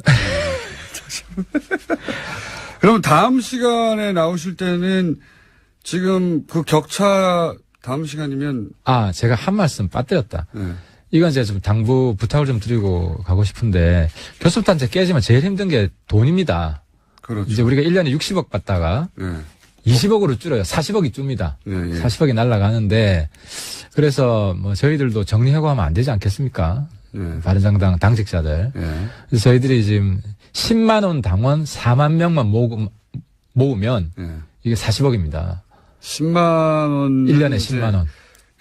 월 만 원이죠. 돌려받을 수 있으니까. 그렇죠. 그렇습니다. 그래서 10만 원 내가 10만 원 돌려받죠, 사실은. 10만 원 당원 4만 명 모으고 이게 이제 당 후원도 요즘 됩니다. 뭐 의원 개인 후원도 되고 저도 요즘 많이 힘들어서 좀 도와주시고. 자, 이 말씀은 다음 주에도 나오겠다는 거죠. 제가 모금하기 위해서.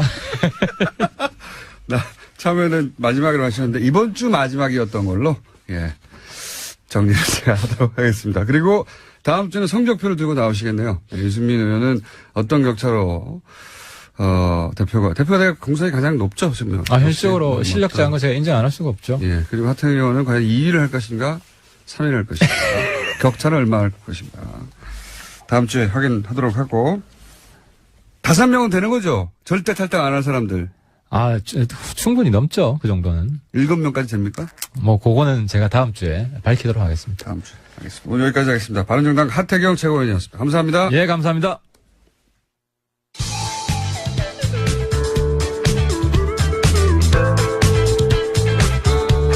상식이 통하는 세상을 만들고 싶은 시사 요정 김어준입니다.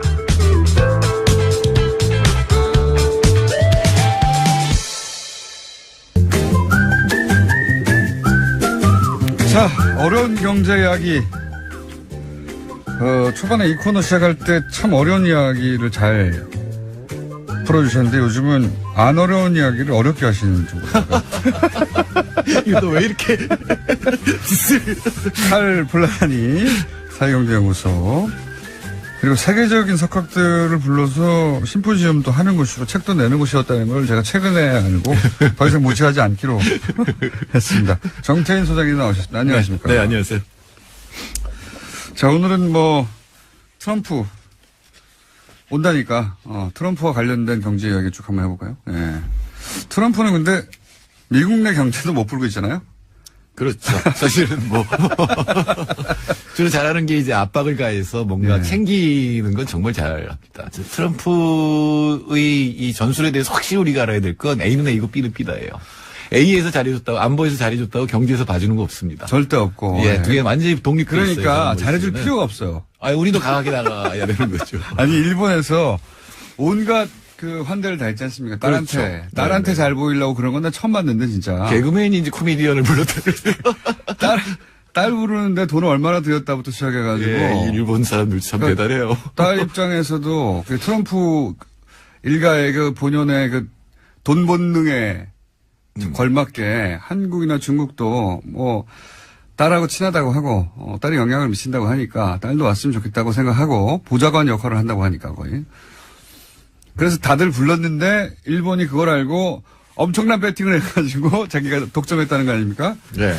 독점하면 뭐 합니까? 예, 트럼프는 방일하자마자 미일 무역은 공정하지 않다 그러고 나올 때는 이렇게 얘기했어요. 불평등한 무역 관계를 해소하기 위해서 논의를 했고 큰 진전이 있었다.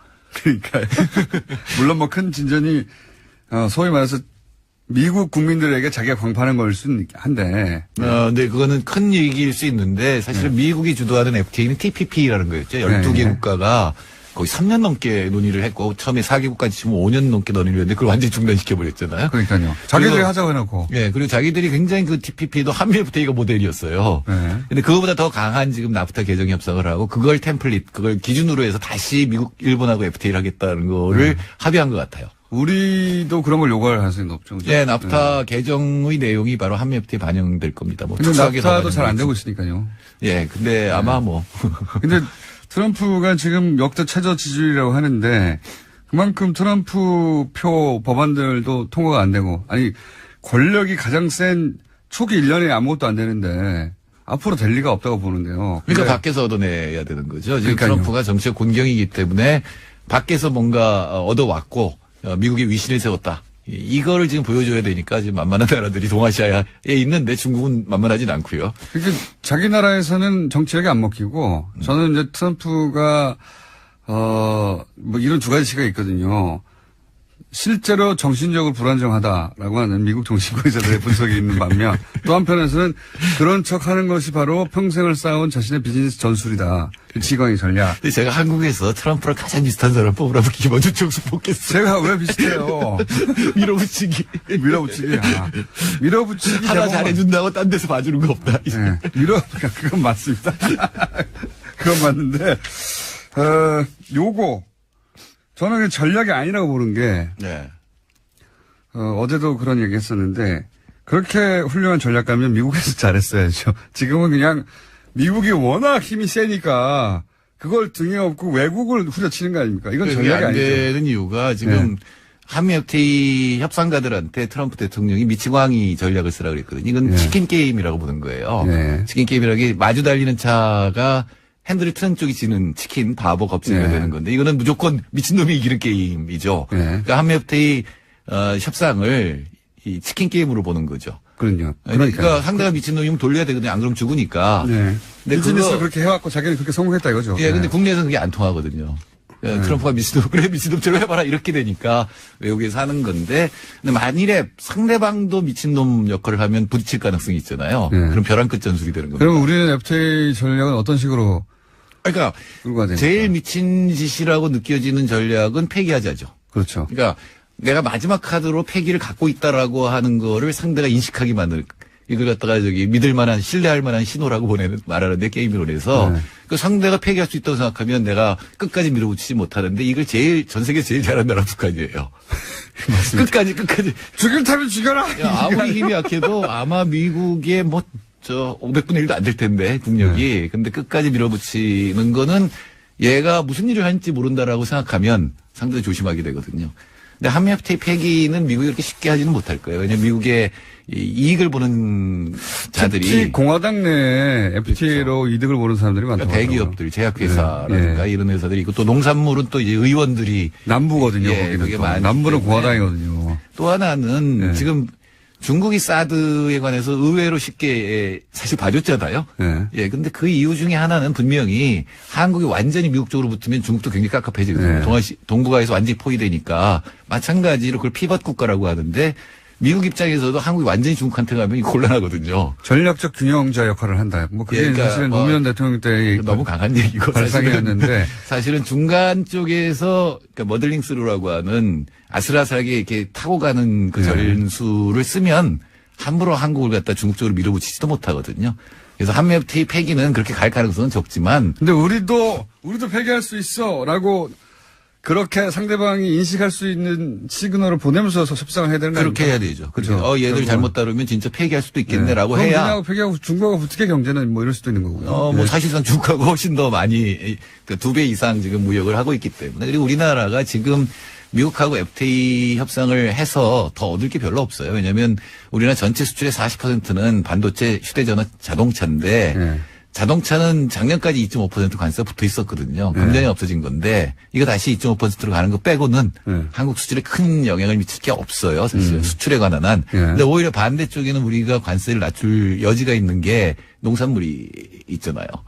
그다음에 끊임없는 어떤 요구가 있는데 예를 들어 법률시장 개방해라라든가 또는 이제 이 제재 압박을 하잖아요. 지금 반도체에 대해서는 특허 문제를 들고 나왔어요. 이번에는 계속 덤핑 때리다가 그거 안 되니까 한국이 그래서 계속 잘 나가니까요. 예, 한국이 특허를 도용했다 이런 식으로 나온다거나 아니면 미국 자동차 수입에 대해서 안전 기준을 면제를 이건 우리도 크게 손해 볼 건 없다고 말씀하시는 거죠 지금? 예, 그러니까 이게 한국 쪽에서 그렇게 이 매달릴 정도로 경제적으로 이게 한미협대에 큰 이익을 주느냐?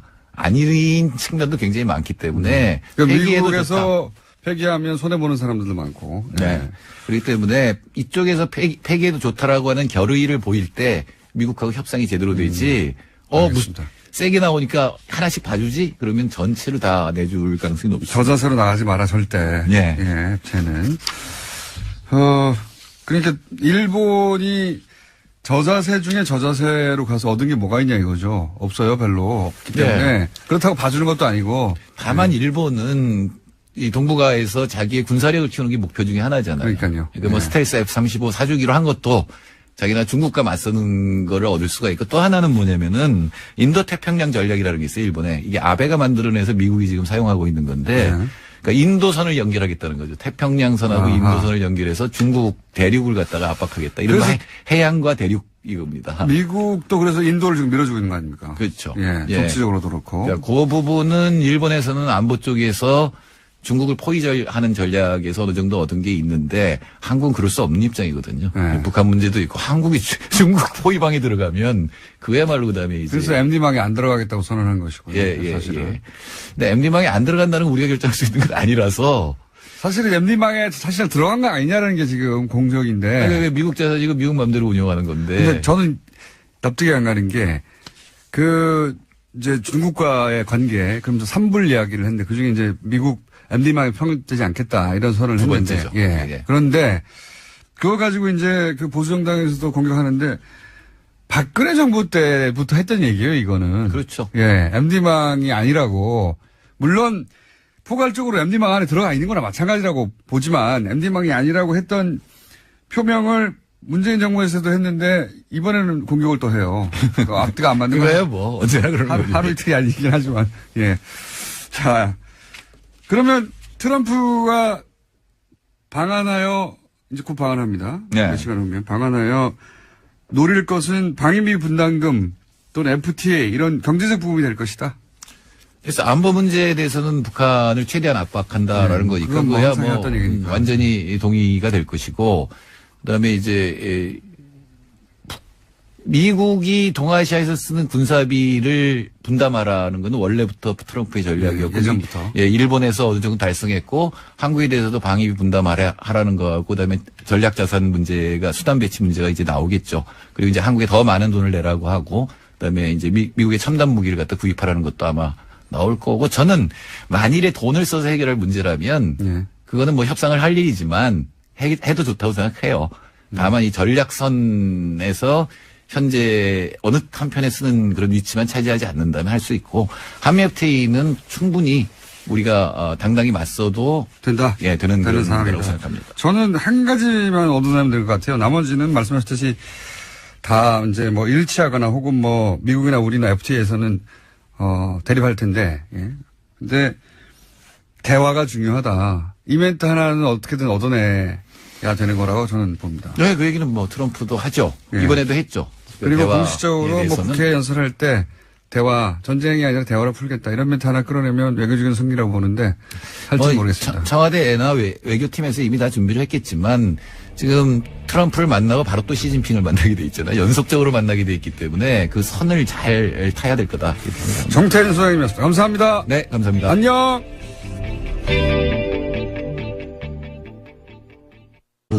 이 국민의당을 좀 잘 살려서 제3당을 만들어준 국민들 여망을 실현해내자. 저는 예전부터 우리 국민의당이 의석수가 당초 당선 총선 때 38석, 지금 뭐 우여곡절을 겪어서 현재 40석입니다만은 작지만 단단한 당으로 가야만이 국민의당이 우리 정치 발전을 위해서나 대한민국 발전을 위해서 역할을 할 수 있는 것이다.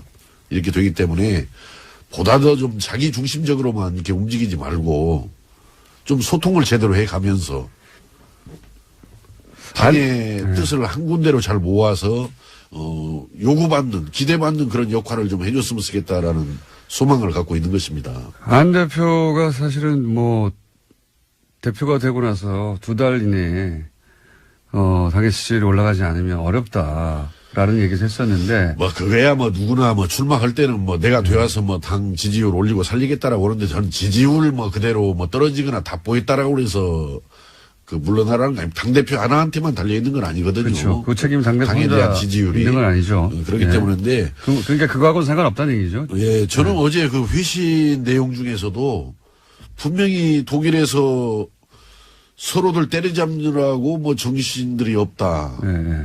또 복수하려고 정권을 장려하라고 이야기를 해서 적폐청산을 지금 복수라는 걸로 받고 때려잡는 걸로 그렇게 어떻든 이야기를 했단 말이죠.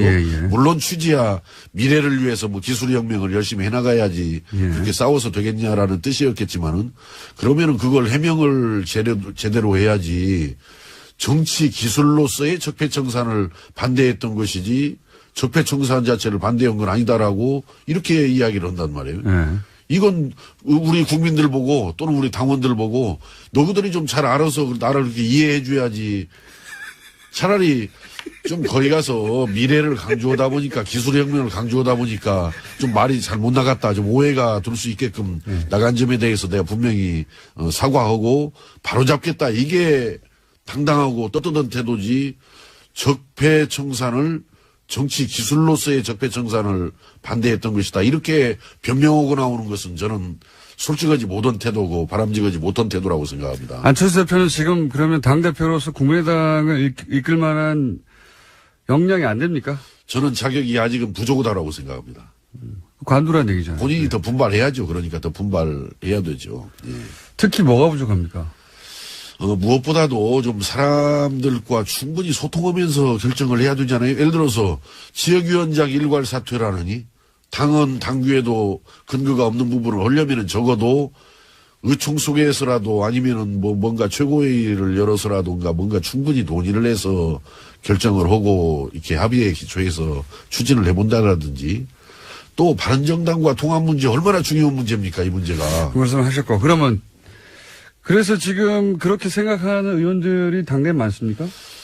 뭐 저는 뭐 일일이 지금 아직까지 국정감사하느라고 대화를 해보지 않았습니다만은 뭐 저는 평소에 상식적인 선에서 항상 생각을 한다라고 생각을 하기 때문에 아마 저와 같은 생각을 하는 의원들도 다수지 않겠는가 이렇게 생각을 하는데 아직 세보지를 않아서 모르겠습니다. 그 문제. 세보시면 꼭 저한테 알려주시고요.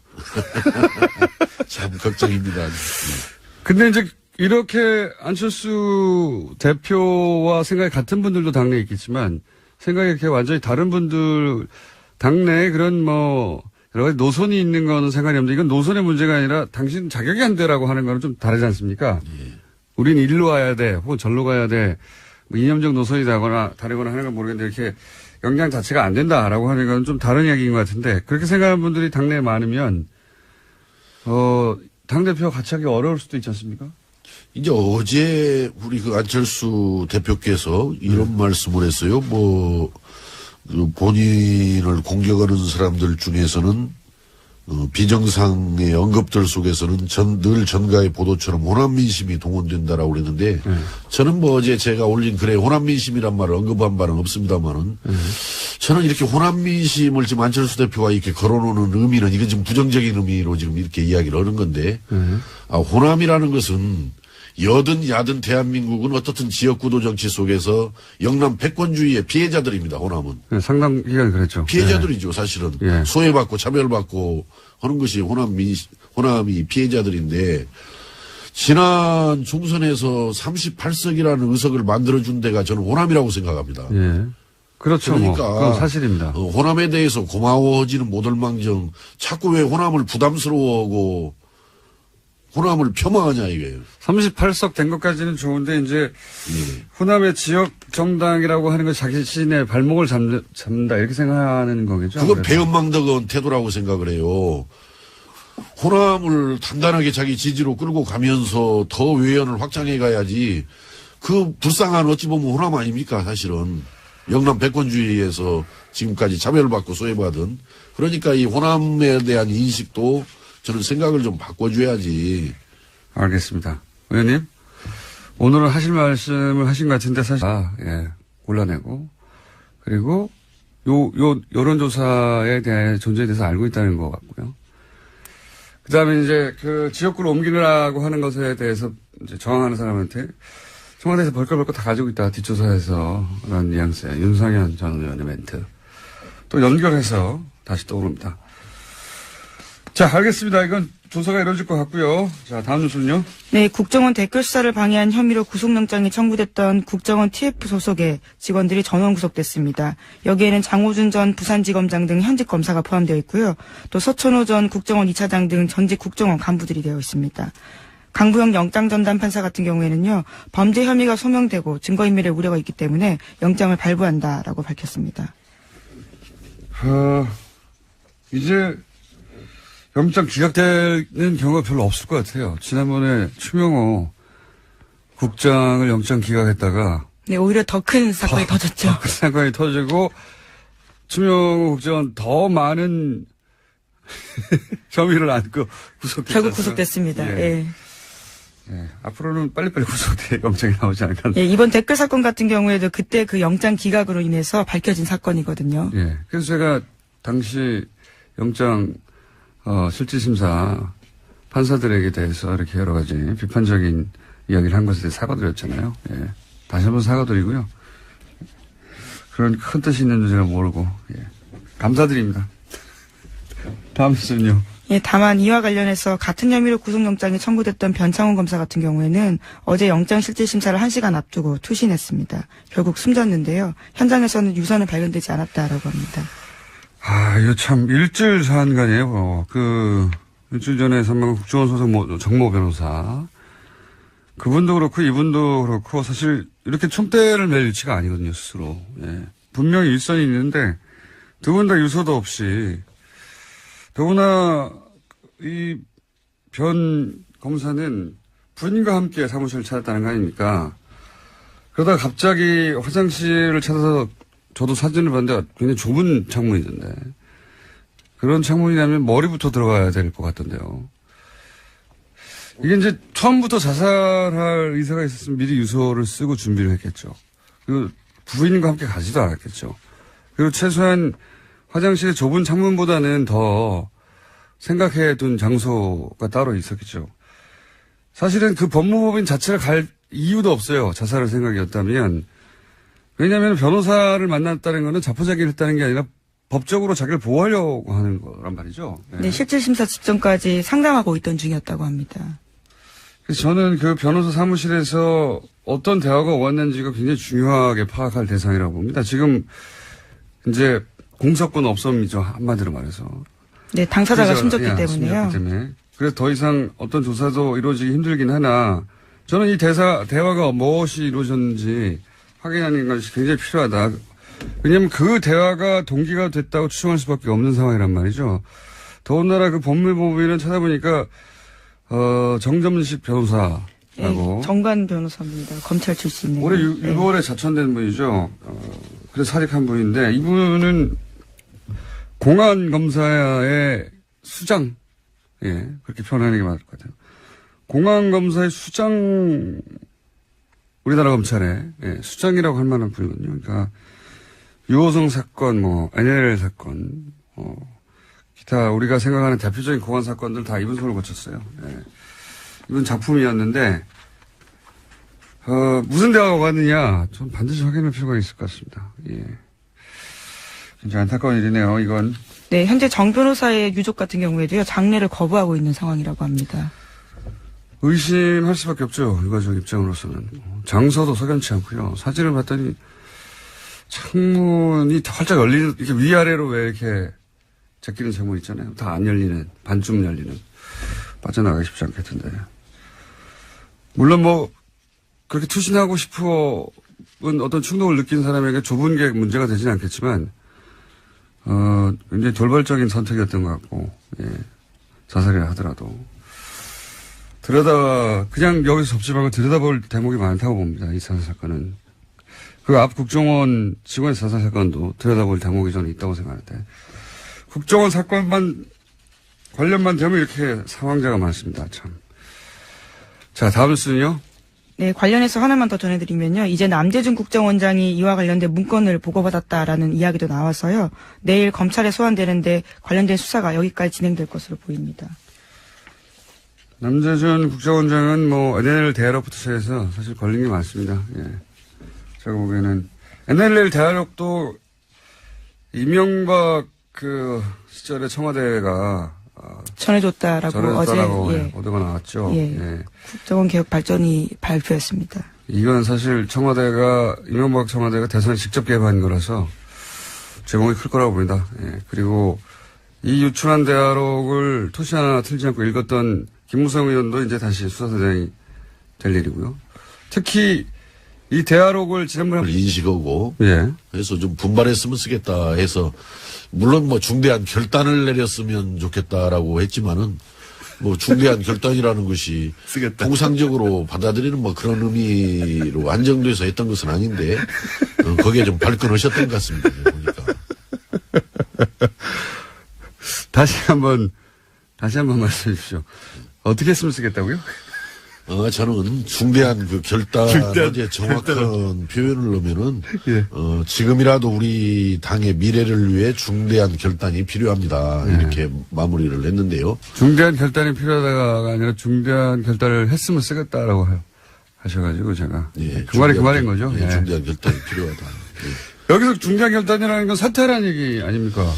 저는 그 사퇴까지 염두에 두고 그런 말한 건 아니고, 그건 진도가 좀 너무 많이 나간 이야기고. 그러면 그거 왜 중대한 결단은 뭡니까? 왜 그러냐면 지금까지 당에 이를테면은, 예. 이제 독일에서의 복수 발언. 적폐 청산이 복수라는 복수다. 이런 표현. 예. 이제 이런 표현이 이제 최종적으로 조금의 문제였지만은, 그 전에 지역위원장을 당헌이나 당규에 근거도 없이 일괄 사퇴하라든지, 예. 또 되지도 않을 바른정당과 통합 가지고 당의 분란을 일으켰잖아요. 예. 지금 분열될 것이 뻔히 예상되는 가운데 실제 어제 그제 분열이 되지 않았습니까? 9명이 네, 나갔는데. 또 최근에 와서는 각 시도당의 사무처장을 중앙당에서 다 내려보내겠다. 네. 또 이게 또 원칙도 없어요. 어디는 당무사무처장, 어디는 정무사무처장으로 전북은 그렇게 하겠다라고 하는데, 어디는 그냥 그대로 사무처장만 또 교체하는 이런 결과고. 그래서 이런저런 걸 보면은 좀 당이 너무 소통 없이 일방적으로 이게 운영되고 있는 것이 아니냐. 운영 방식이 문제가 많다. 거기에 대해서 좀 제대로 인식을 하고 좀 바로잡고 나가라, 이런 의미죠. 바로잡고 나가라. 큰 결단을 그런 의미입니까? 그렇습니다. 그동안에 그 문제에 대해서 아마 본인은 이것이 뭘 잘못했는지를 잘 모르는 것 같아서 그걸 제대로 좀 인식을 하고 분명하게 바로잡자, 이 의미가 이제 중대한 결단을 하라는 제 뜻이었습니다. 당초의 뜻이. 중대한 결단 단어가 이제 당대표직을 내려놓으라고 이해가 된 것 같은데. 예. 그렇게 이해할 수밖에 없었을 거라고 저도 보는 것이, 이제 보도된 쓰신 글을 보면, 당대표 출마하는 것도 비정상이고, 비정상으로 출마했는데 당선된 것도 당의 비정상이다. 이렇게 얘기했으니까 비정상적인 자격으로 출마해서 비정상적으로 당선됐으니 지금은 중대한 결단을 해서 당대표를 내려놓으시오. 이렇게 이해됐겠지 않습니까? 제가 이제 그 말씀은 그때 이제 전당대회 직후 안철수 대표께서 제 방에 와서 제가 그 이야기를 했죠. 본인한테. 출마한 것도 비정상이었고. 아, 그때 이게 사석에서 나눈 얘기입니까? 이거? 그렇습니다. 비정상적인 출마를 통해서 당선된 것도 이 당이 비정상적이라는 거다. 그러니까 이 비정상적인 당을 정말 제대로 바로잡으려면은 엄청나게 어려운 일이다. 그렇기 때문에 정말 좀 잘해주었으면 쓰겠다. 이제 이런 뜻으로 이야기를 드렸던 겁니다. 아, 그때는 그렇게 말씀하신 거예요? 그럼요. 아, 사석에서 했던 얘기를 연장선상에서 이제 이런 얘기를 하신 거네요, 말하자면. 그때 이제 전당대회 직후에 이제 제 방에 왔을 때 이제 그런 이야기를 제가 했는데. 지금 비정상적인 상황이니 잘해달라. 잘해달라. 이거 굉장히 어려운 일이다. 중요한 과제다. 뒷부분이 있군요. 그래서 여기서 중대한 결단이라는 것은 거기에 대한 인식을 다시 해달라는 이야기예요. 근데 지금 상황에서 안 대표가 지지율도 당 지지율이 올라가지도 않고 그런 상황에서 이제 이런 말을 하니까 당대표 그만두라는 얘기로 이해가 되는 거는 좀 자연스러운 것 같습니다.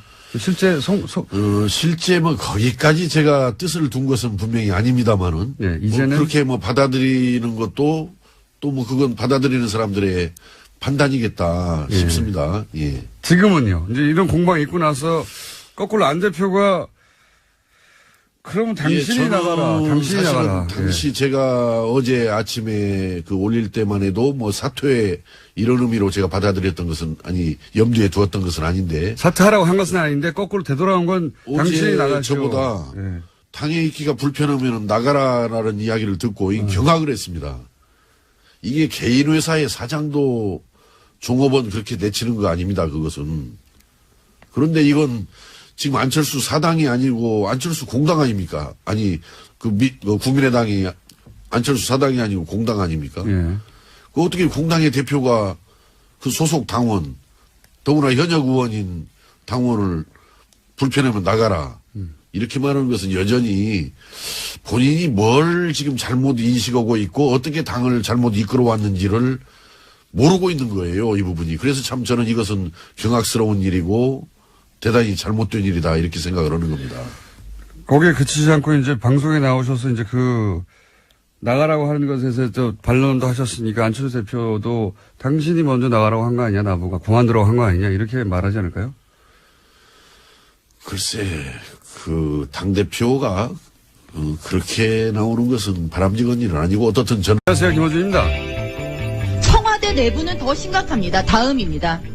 주사파 전대협이 장악한 청와대 과연 그 청와대의 면면과 실력 봤습니다. 매우 모욕감을 느끼고 아주 강력한 유감의 뜻을 표합니다. 그게 질입니까? 의원님 그게 질입니까 그럼? 국민의 대표답지 않게 질의하니까 그렇죠. 어제 국감장에서 있었던 자유한국당 전희경 의원과 임종석 청와대 비서실장 간의 공방입니다. 한마디로 청와대가 친북 좌파라는 거죠. 색깔론. 그런데 청와대가 운동권만으로 채워졌다는 것도 사실이 아닙니다만 설사 운동권이 청와대에 대거 입성했다 한들 그게 왜 안 되는 거죠?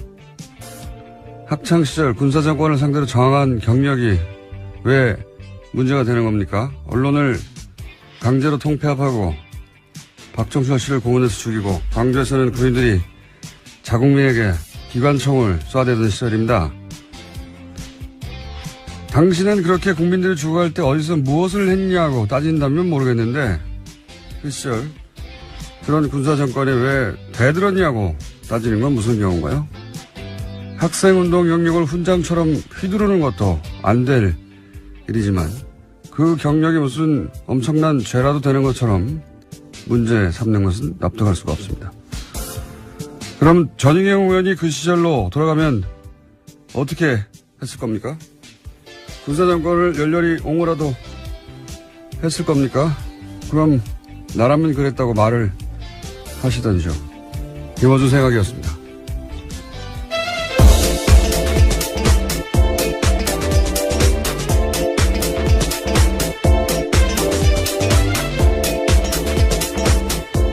시사인의 김은지입니다. 네. 검색어가 올랐길래 제가 아침에 커피, 오프닝을 하나 써봤는데, 전희경 의원은 자유경제원 사무총장 출신이죠. 네, 그렇죠. 전경련이 운영 자금을 사실상 댔던 매우 엄청나게, 친기업적인, 사실상 재벌들의 용병들이었다고 평가받은 것인데, 인사했나요, 우리? 네, 했습니다. 그리고 지난 정권 내내 국정교과서에 대해서 아주 대놓고 찬성했던 그렇죠. 인사였는데요. 국정교과서를 열렬히 지지했던 분이죠. 전사라는 표현까지 들었었습니다. 그때 김무성 의원한테요. 그렇죠. 최순실 게이트 터지고 나서 이제 이 단체는 사실상 휴업이에요. 왜냐하면 정경련이 구구단체 지원한 게 논란이 돼가지고 여기도 자금 지원이 끊겼거든요. 그리고 나서 뉴라이트 선행하기도 했고 지구온난화도 부정하는 것이죠. 여기도. 더 재밌는 거는 이 자유경제원의 19대 때 새누리당조차 중도 좌파 90몇 명, 좌파 30몇 명, 우파가 한 명도 없다고. 굉장히 센 스탠스를 가지고. 오른쪽 끄트머리에 있는, 어떤 성향의 분인지 궁금해할 것 같아서 간단 정리해드렸습니다. 그러고 보면 좀 이해가지 않습니까? 끝에 있다 보니까. 그렇구나. 근데 전 의원 자신이 누리고 있는 현재 이 발언의 자유, 상당 부분은 그 시절에 저항했던 학생들 덕이라는 걸. 앞서서 싸웠던 사람들이 있었기 때문에 가능했던 일인데요. 그 덕이라는 걸 알아야 할 텐데 인정할 리는 없겠지만요. 하여튼 어제 하루 종일 화제였습니다. 자, 첫 뉴스는요? 네, 박근혜 정부의 청와대가 국정원 특수활동비 5억 원 들여서 당내 경선 여론조사 했다라는 소식은 이미 전해드린 바가 있는데요. 이와 관련해서 어제 JTBC가 추가로 보도했습니다. 이렇게 이뤄진 여론조사가 100차례나 된다라는 건데요. 이 여론조사는 이른바 배신자로 낙인 찍혔던 유승민계 의원들의 지역구에서 집중적으로 이뤄졌습니다. 그러니까 청와대가 직접 이 지역에서 소위 진박 후보를 내서 경선을 통과할 수 있을지 없을지를 파악했다라는 겁니다. 선거 개입이죠. 이건 한마디로. 이게 이제 선거 개입이라 하더라도, 예를 들어 보수 진영을 위한 거였다라고 하면 그나마 좀 명분이 있을 텐데, 이거는 그런 것도 아닌 것이, 대구 경북에서는 어차피 새누리당 다 당선되거든요. 그런데 거기서 100번이나 여론조사를 했다는 것은 자기가 원하는 소위 이제 진박들을 골라서, 사람을 꽂아서 당선시키고 싶은 거잖아요. 자기 말 잘 듣는 사람 넣으려고 했다라는 거죠. 자기 말을 위해 쓴 돈인 겁니다, 이건. 네. 이건 뭐, 보수 진영이나 뭐, 이념이나 혹은 뭐, 새누리당이냐, 이게 아니에요. 그냥, 박근혜 말을 잘 듣냐, 안 듣냐. 자기한테 충성하냐, 아니냐. 이건 선거 개입 중에서도 아주 가장 질 나쁜 선거 개입인데. 관련해서 다시 떠오른 녹취가 하나 있죠. 생각나요. 이거 당연히 보잖아요. 경선하라고 해도 우리가 다 만들지. 친박 브랜드. 친박이다. 대통령 사람이다. 아니 형이 일단 전화를 해. 빨리. 형 아니면 형 차단된다니까 내가 별의별 걸 다 가지고 있다니까 형에 아마도 윤상현 의원의 이 멘트를 텍스트로만 보신 분들이 많을 텐데 요 내용이 딱 들어맞는 내용입니다. 다 두 가지 중 하나는 진박들을 다 한번 말씀드렸지만 수정했거든요. 수정의 주체도 반드시 단죄 대상이다. 자, 다음 뉴스는요? 네, 5.18과 관련된 소식도 계속 전해드리고 있습니다. 이번에는 옛 광주교도소에서 이 그동안 신군부가 시민군이 교도소를 습격했다 이렇게 주장해온 장소가 있는데요. 하지만 그것과 관련해서 피조 조사들을 보면 주닥된 내용들이 많다라는 겁니다. 입원 중인 환자가 교도소를 습격했다라는 식의 내용이 있고요. 또 교도소 습격 사건 전담반을 꾸려서 관련 문서를 고친 정황들이 다수 나왔다라고 합니다. 왜 안 그랬겠어요. 아니 뭐 구체타를 해서 정권도 뺐는데 이런 거 조작하는 거야 일도 아니었겠죠. 본격적으로 다시 들여다보기 시작했으니까 새로운 사실들이 많이 밝혀질 거라고 봅니다. 물론 뭐 엄청나게 많은 자료를 폐기하고 조작했겠지만 그래도 새로 나올 건 나올 거라고 봅니다. 저도. 자, 다음 순요. 오늘 좀 미니가 있거든요. 좀 빨리 가야 합니다. 다스와 관련된 소식도 하나 더 있습니다. 어제 주진우 기자가 이야기를 하다가 다 못한 내용들인데요. 이번 주 시사인 보도입니다. 미국 수사기관이 이명박 전 대통령 주변의 수상한 자금 흐름을 포착해서 수사에 나섰다라고 하는데요. 이와 관련해서는 홍석현 전 중앙일보 회장의 해외 계좌도 발견됐다고 합니다. 저도 굉장히 예상 밖의 뭐랄까요. 이름인가요? 예상 밖의 이름이죠. 예. 매우 예상 밖의. 왜냐하면 이제 미국 사법 당국이 이명박 전 대통령 관련 계좌를 추적 중 그렇죠. 미국 이었다는 거죠. 엘라베마에 있는 다스 현지 법인에서 거액의 돈이 움직였기 때문에 이와 관련해서 수사했다라고. 왜 미국에서 이명박 전 대통령의 계좌를 추적한단 말이냐 이렇게 생각하시면 이상할 텐데 그게 아니라 미국에는 해외 부패 방지법이라고 FCP 생각이 안 나네요. 네, 그런 기관이 있습니다. FCP 하나 더 있어요. 예. 부패 방지 법안이 있어요. A겠네요. 예, 아무래도 때려잡으면 거기서는 미국 계좌를 통해서 어떤 부패 흔적이 있으면 미국 회사가 아니더라도 조사합니다. 굉장히 강력한 법안인데 제가 보기엔 여기에 망에 걸린 것 같고요. 예, 알리바마에 있던 공장에서. 그리고 그 추적 과정에서 이제 이명박 전 대통령과 관련이 있는 것으로 보이는 계좌를 특정했는데 쭉 가다 보니 이름이 홍석현 회장이 나왔다는 겁니다. 이건 주진우 기자가 홍 회장을 추적하다가 나온 게 아니고 이명박 전 대통령 계좌를 미국 사법 당국이 아마도 이 법에 의거해서 따라가다가 이름이 나왔는데 그 이름이 왜 나온지 저도 몰라요. 예. 근데 나온 걸 안 나왔다고 할 수는 없잖아요. 나왔어요. 네, 본인도 모르는 계좌라고 현재 부인하고 있는데요. 예. 아주 자세한 내용들이 이번 주 시사인에 실려 있습니다. 시사인 광고 그만하고요. 네, 아니, 꼭 보십시오. 저도 왜 이름이 갑자기 등장했는지는 모르고 네. 주중에 기자도 이건 몰라요. 근데 여러 가지 가설이 있을 수는 있겠지만 그건 뭐 가설조차 말할 단계는 아닌 것 같고 아직. 분명한 건 뭐냐면 구체적 계좌, 금액, 예금주가 특정됐고 그 계좌는 이명박 전 대통령의 미국 내에서의 거대한 어떤 불법적 자금의 고리를 추적하다가 미국 사법당국이 발견하는 걸 어렵게 주진우 기자가 확보했다는 겁니다. 예. 저도 처음 이거 듣고 굉장히 의아했어요. 예.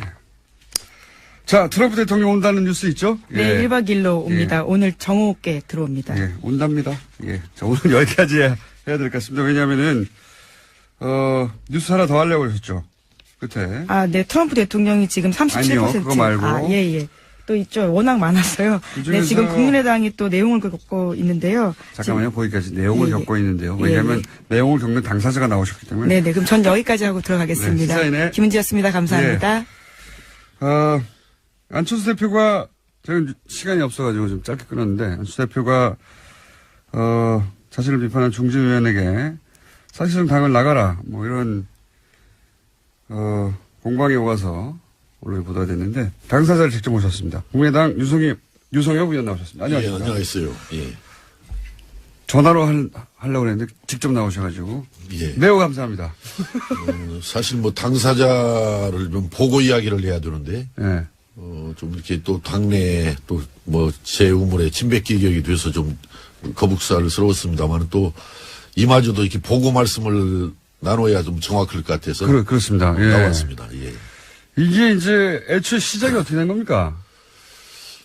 이게 사실은 저도 우리 그 내부망이죠. 우리 거기에 가입되어 있는. 거기에다가 이제 어제 정읍에서 서울로 올라오면서. 아, 국민의당 의원들만 보는 내부 게시판 같은 거. 위원장들까지 또 포함돼서 보는 방인데.